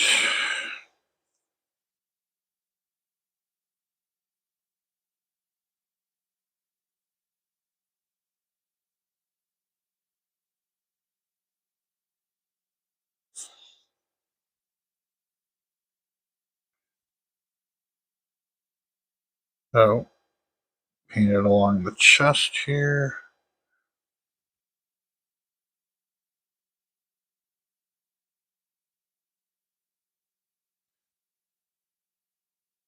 And up along his shoulders.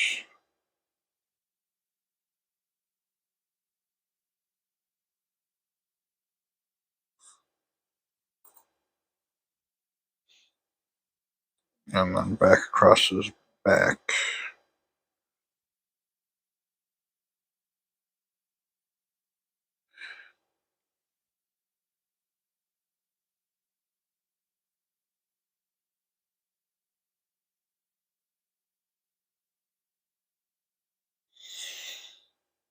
I think that looks pretty good. And again, you want to get those front edges of it there.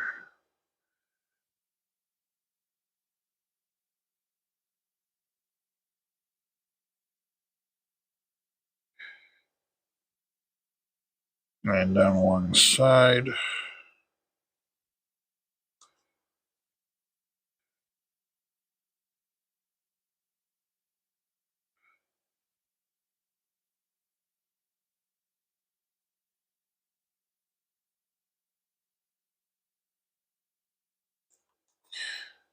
And on the back.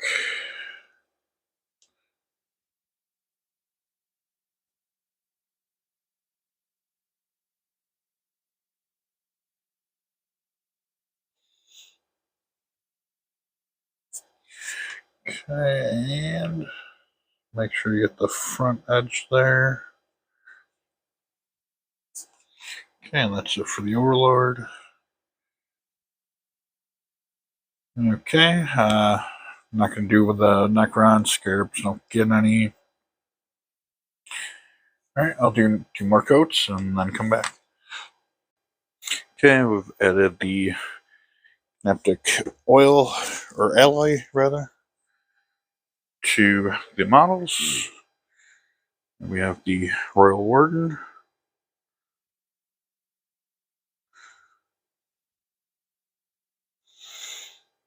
And then the first 3 Necron warriors that still need the back of the heads painted.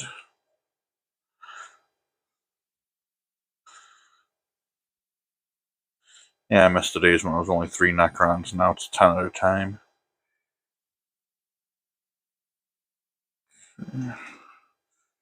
Scorpec destroyers. Same deal, the head and shoulder plates.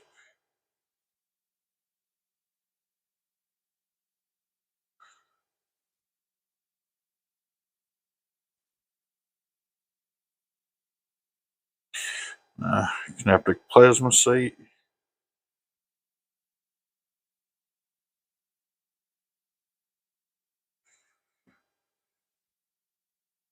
The Necron Overlord.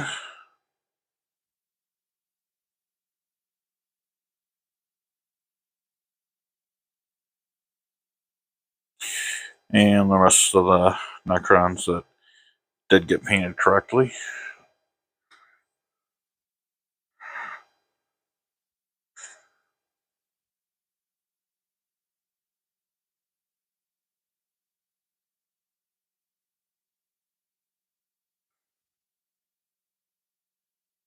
Okay. Pack all these away. Although I believe the Necrons are going to be coming back out for a playthrough.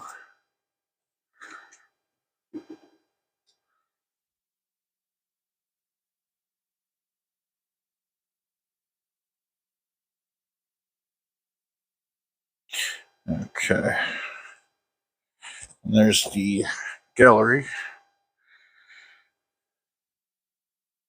of the finished Necrons. And that brings us to the playthrough for the week, which is defending the Crypts. The Necron Overlord has risen from his slumber and gained control of his forces. However, The Crypt complex remains under siege. He accompanies his phalanxes of Necron warriors as they skulk the corridors, hunting down the intruders. Mission briefings. A group of assault intercessors find themselves caught in the path of the Necron Overlord and his phalanx of warriors. Thankfully, their captain stands at their side. The skirmish will pit the Necron Eldritch technology against the assault intercessor's aggression and the captain's talent for leadership. Necrons hunt the intruders, annihilate the Space Marines. The Necron Overlord finds its conquest of Megaria under threat.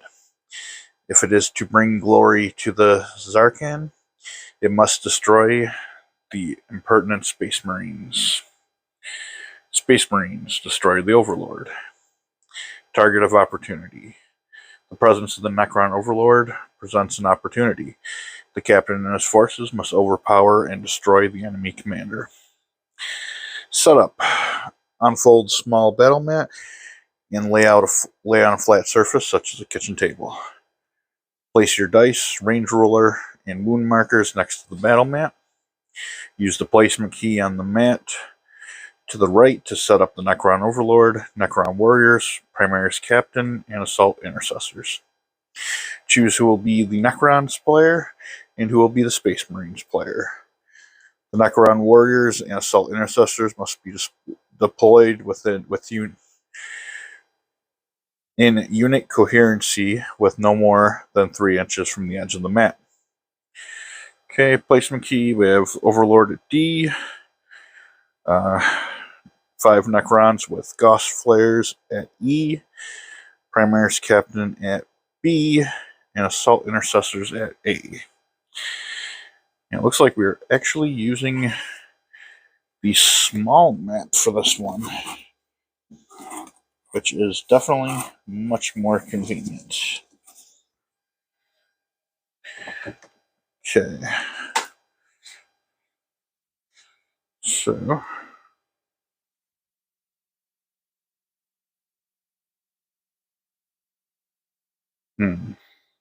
Okay, well, I'm going to hold this up for a second here, get this all in frame, and get everything set up. Okay, we are all set up, ready to go. Okay. Have the relevant data sheets. This page contains the rules for the units you'll be using in this playthrough. As you can see, a couple new things here. On the Primaris Captain and Necron Overlord, we have the keyword character. And so down here it says keywords explained. Units have keywords on their data sheets. These keywords appear in bold at the bottom of the data sheet and referenced in the rules, i.e. the character keyword, shown in bold on the Necron Overlord and Primaris Captain data sheets. If a rule specifies that it applies to a model or unit with a keyword, it only applies to a model or unit that matches that keyword, i.e. has it on its data sheet. And that we're going to need for combat. I'll set that aside. Okay, Space Marines, turn 1. The Space Marines bear down upon the enemy, pistols spitting bolt shells and blazing plasma at the Necrons before them. The outnumbered Space Marines may shoot the Necrons with their pistol weapons. The Space Marines move and then they shoot at the Necrons. Follow the playthrough. Okay, move. Space Marines close in on the Necrons. Use the how to move rules in the reference. And we know all that. So they are all just going to move forward. 6. And they both have 6 inches of movement. So let's see here. So they'll be moving roughly to the middle of the map.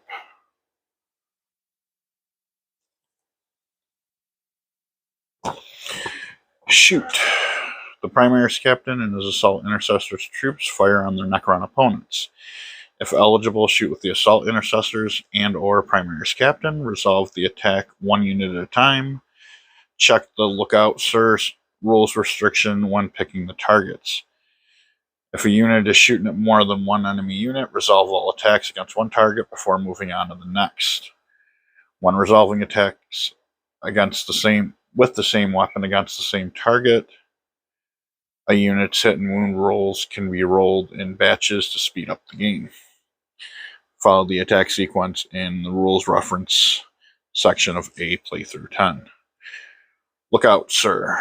Models cannot shoot at a character while within 3 inches of a friendly unit of more than 3 or more models, unless the character is the closest target.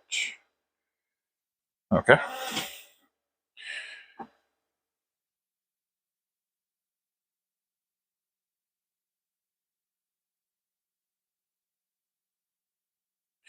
Okay, so you need to start taking out some of these Necrons. Can't shoot the Overlord yet.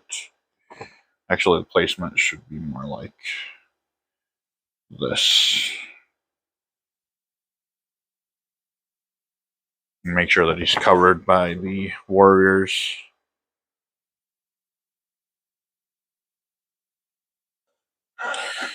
Okay, so they are all going to take shots. The assault intercessors have 2 attacks each. So we're going to hit here, here, here, here, here, here, here, here. Okay, first attack. That is 2 hits. And the Necron warriors... Okay, with the exception of the Necron Overlord, all the strength and toughness are the same, so it's going to be 4 better to wound. And that was 1 wound. Fortunately, Necron warriors only have 1 wound, so that one is dead. Next one here.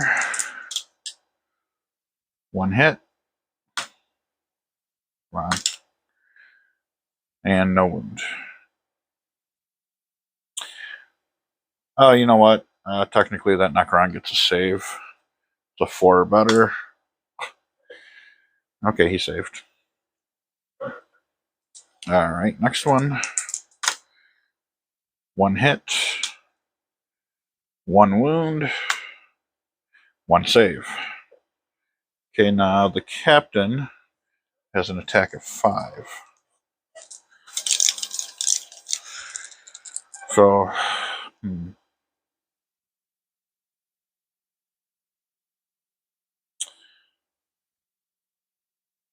know, he's got an attack of 5. He's going to shoot at every single one of them. Why not? And he hits 2. Wounds 1. Does not save. Okay. That was anticlimactic.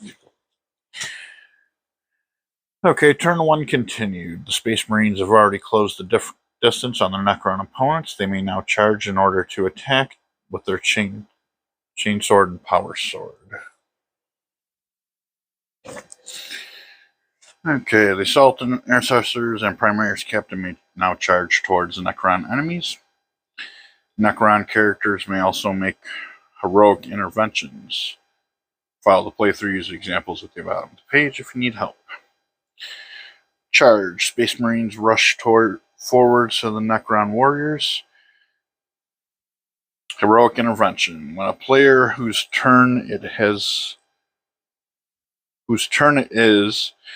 has charged with all eligible units, the opponent may select an eligible character from the army to perform a heroic intervention. The character must not be within engagement range of an enemy unit, and must be within 3 inches of an enemy unit. Move the character up to 3 inches. The character model must finish its heroic intervention closer to the closest enemy model. Okay, so Let's do the charge.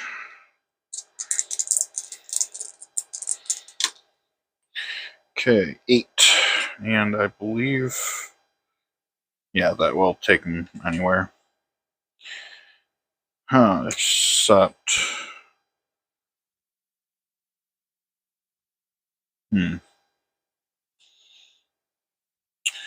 Alright. He's gonna go there. He's gonna go there.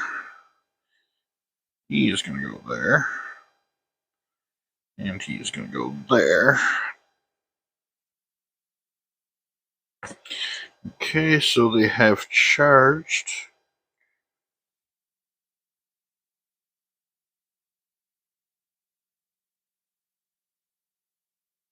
Okay, now the Overlord can do his heroic intervention. He moves 3 inches closer to this intercessor.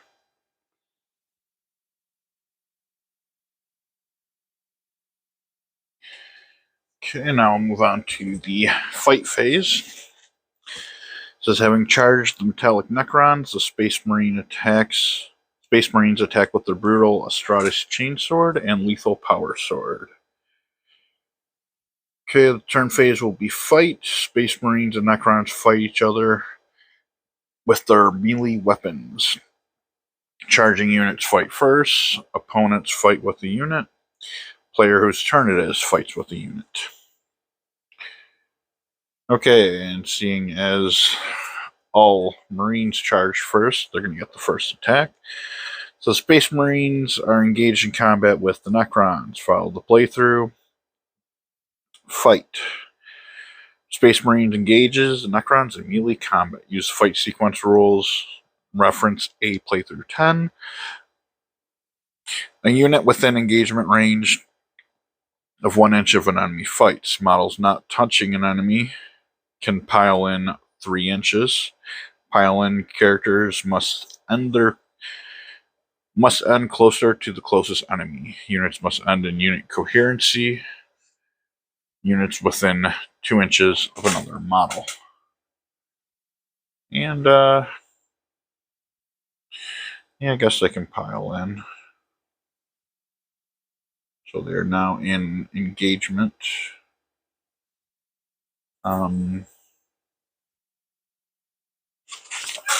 What is this heroic intervention?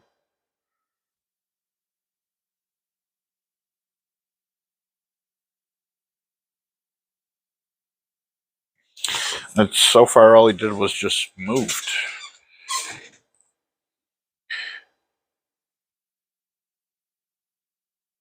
Okay, Space Marines fight first since they have charge.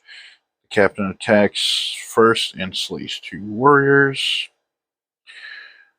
Only 1 intercessor can attack the Overlord. I see, okay. The rest of the intercessors attack the warriors. The intercessors slay the remaining. The Overlord makes an attack. Huh.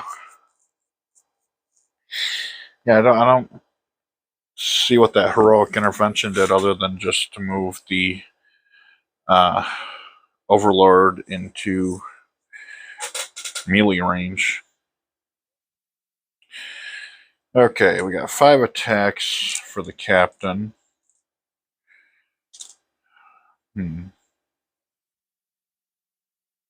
So you put 3 on this guy and 2 on this guy. Okay, hit 3 on there. 2 wounds. No saves. That Necron is dead. I'm coming at the other 2 with 2 attacks. 2 hits. 1 wound. No save. Okay, now he is not in melee range anymore. Okay, so this guy's going to attack here.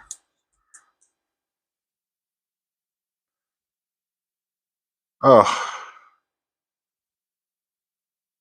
again, I am not using. I am not taking advantage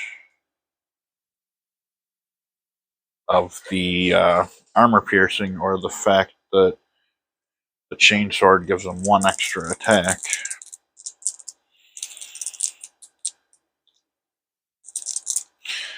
So he's going to hit, we'll say 2 here and 1 here. Okay, 2 hits. No wounds. Wow.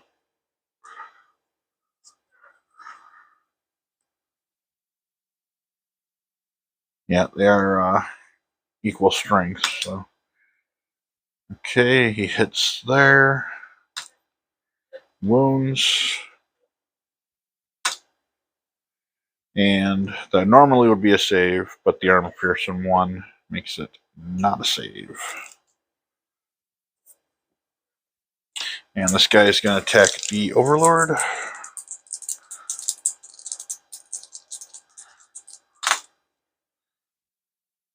And only got 1 hit.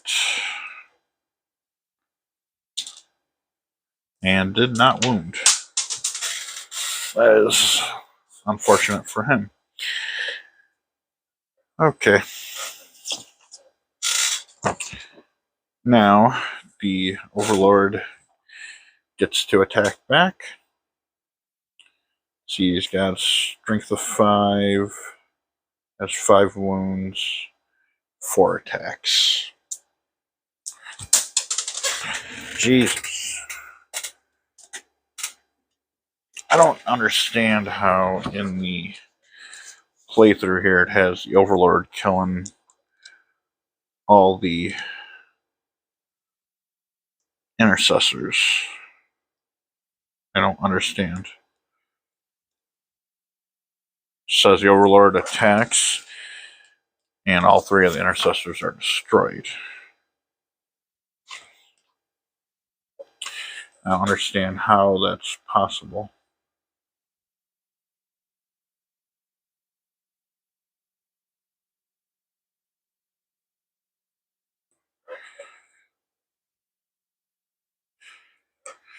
It's a melee weapon, so it's not even like...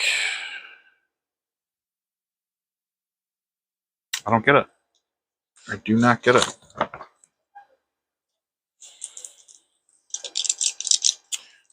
But he's got 4 attacks. And his weapon skill is 2. That was 3. Now, all these attacks are reduced by 1, but it's still 4 hits.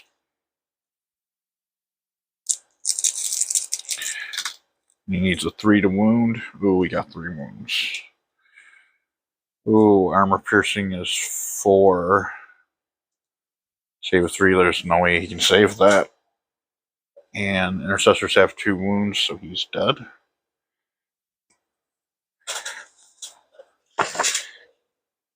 Okay, and now the Necron's turn. Enraged at the loss of his warriors, Necron Overlord prepares to strike back against Space Marines with his lethal Void Scythe. You would be move, shoot, charge, and fight. Those Necrons who are eligible may shoot before the remaining units continue their desperate fight. And he can't even fight because he is within engagement range. Okay, he could fall back. But that's not going to do him a whole lot of good.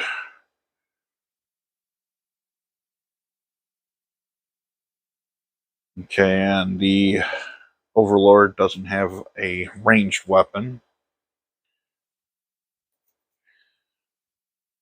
So he is going to charge in on the Intercessor for 2. That's enough.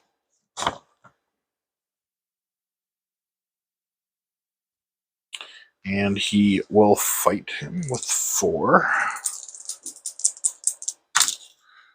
Ooh. Oh my god. Epicness.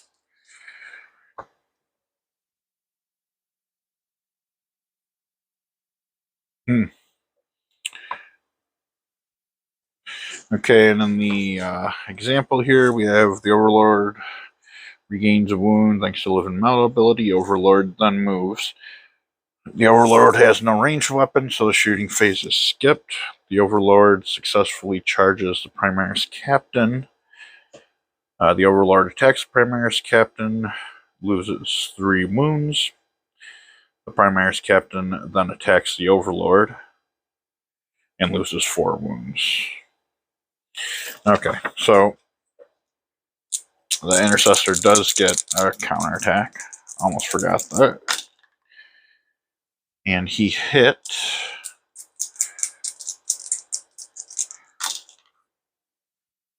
And got 1 wound. And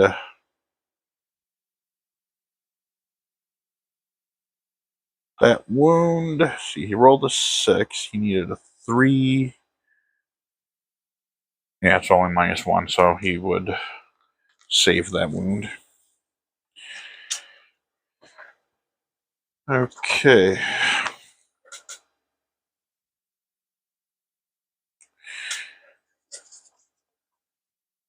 So that would be the end. The Necron's turn. Go back to the Space Marine's turn. He's in engagement, so he can't shoot. These two can shoot.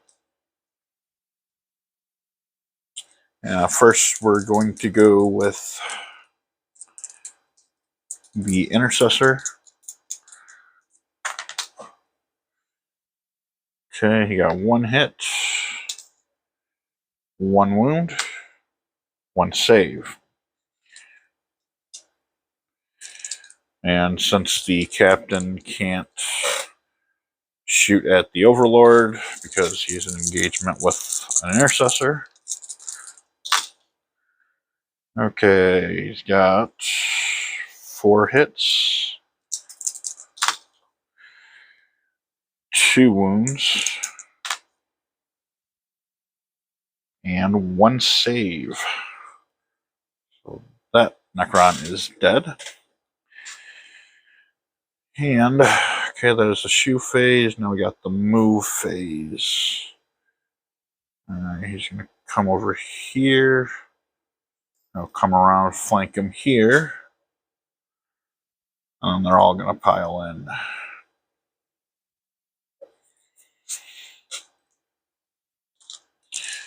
Okay, we'll start with the Intercessors going counterclockwise. Got 1 hit, 1 wound, 1 save. Next, 2 hits, 2 wounds, and 1 save. Okay, so our Overlord is finally wounded. Now it's Captain's turn.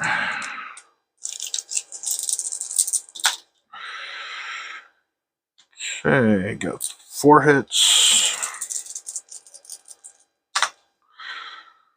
1 wound, and no save. So that is now 2 wounds. And the Overlord did not like that, so he is swinging back at the Captain. Okay, and that's 4 hits. Oh, wait. One of those was a 2. So the -1 would actually bring it that, so it's only 3 hits.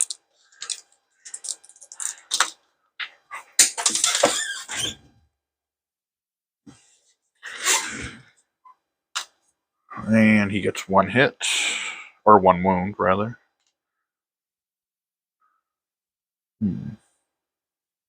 Yeah, with armor piercing a 4, he's definitely going to go for the invulnerable save, and he makes it. Okay, Necron's turn. He can't. Oh, he doesn't have a ranged weapon, anyways. He's gonna continue going at the captain. Okay, skills 2, so they all hit. 3 of them wound, and captain saves them all. Okay, now they get to swing back. Again, we'll go counterclockwise, starting with the intercessor. Ooh, 3 hits, and one of those wounds was healed at the beginning of his turn.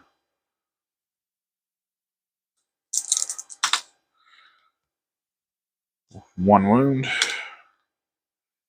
and 1 save. Okay, 2 hits. Oh, no wound. Okay, back to the captain.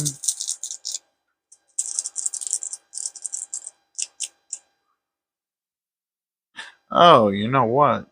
His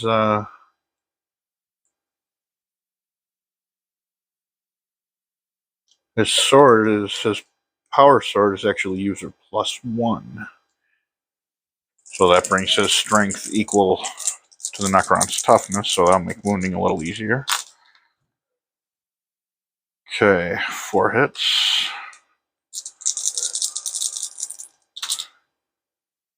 2 wounds. And 3 minus 3, or 6 minus 3 is 6, so it's only 1 wound. Oof.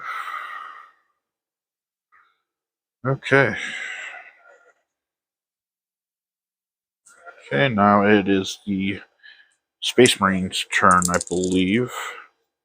I believe that was the end of the Necron's turn.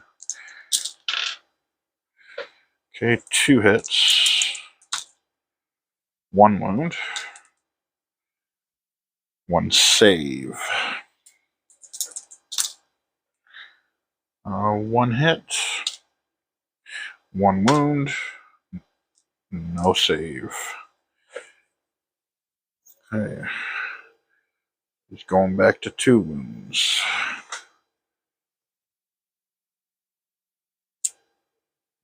Counting on the captain to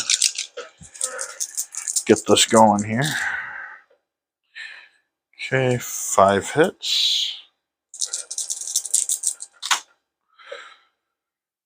Oof. 4 or 3 wounds.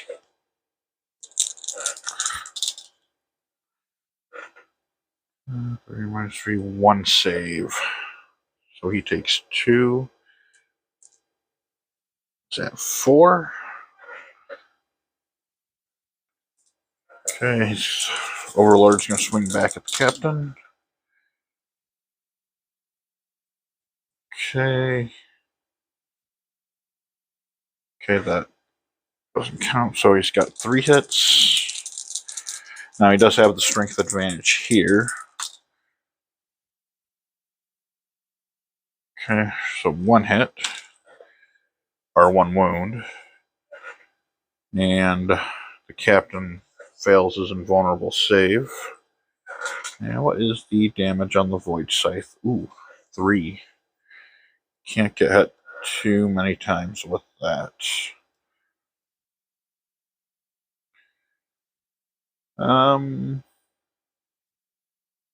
Yeah, 1 more hit from that'll kill the captain. Okay, Necron's turn, heals a wound.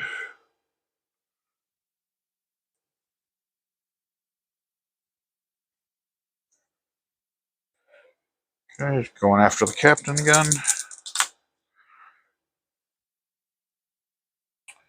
And he gets 1 hit. 1 wound.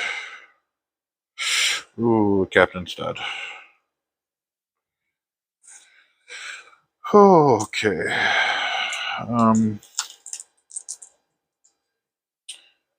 Well, I think the Overlord just might win this one. It's 2 hits. 1 wound, and 1 save.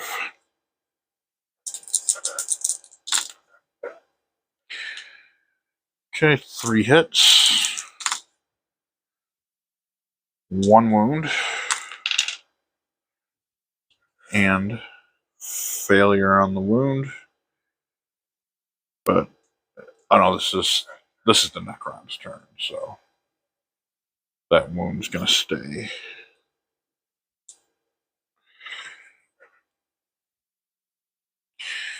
Okay, Space Marine's turn. They gotta get 1 more wound and they kill the Overlord. Gotta avenge their captain. Okay, 2 hits, 1 wound, and a save.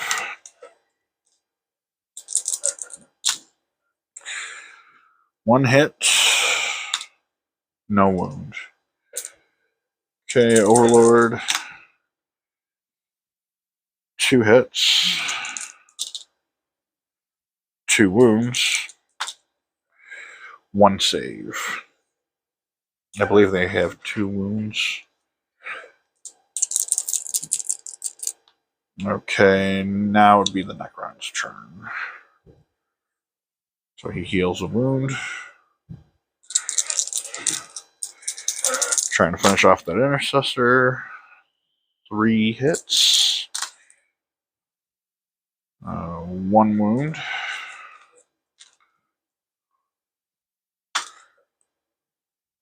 And oh, you know what?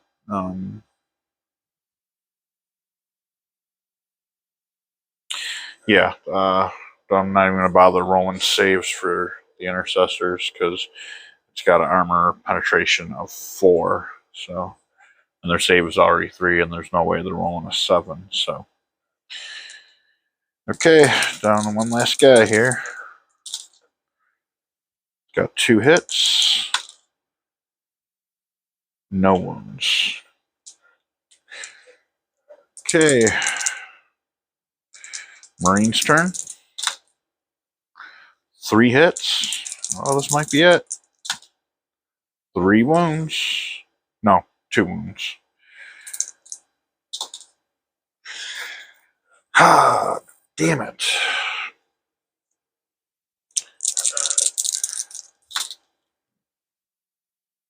Okay, he's got 3 hits,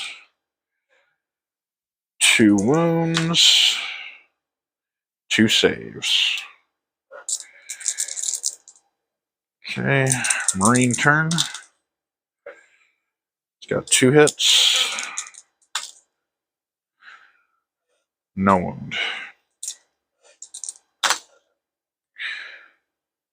He's got 3 hits, 2 wounds. Oh, sorry, not 2 wounds, he's dead. Okay, and the Necron Overlord is victorious. Okay, well, that covers this week's playthrough. The Necrons and the Assistants have been victorious. And I'll be back next week for another issue along with another playthrough. I'll see you then.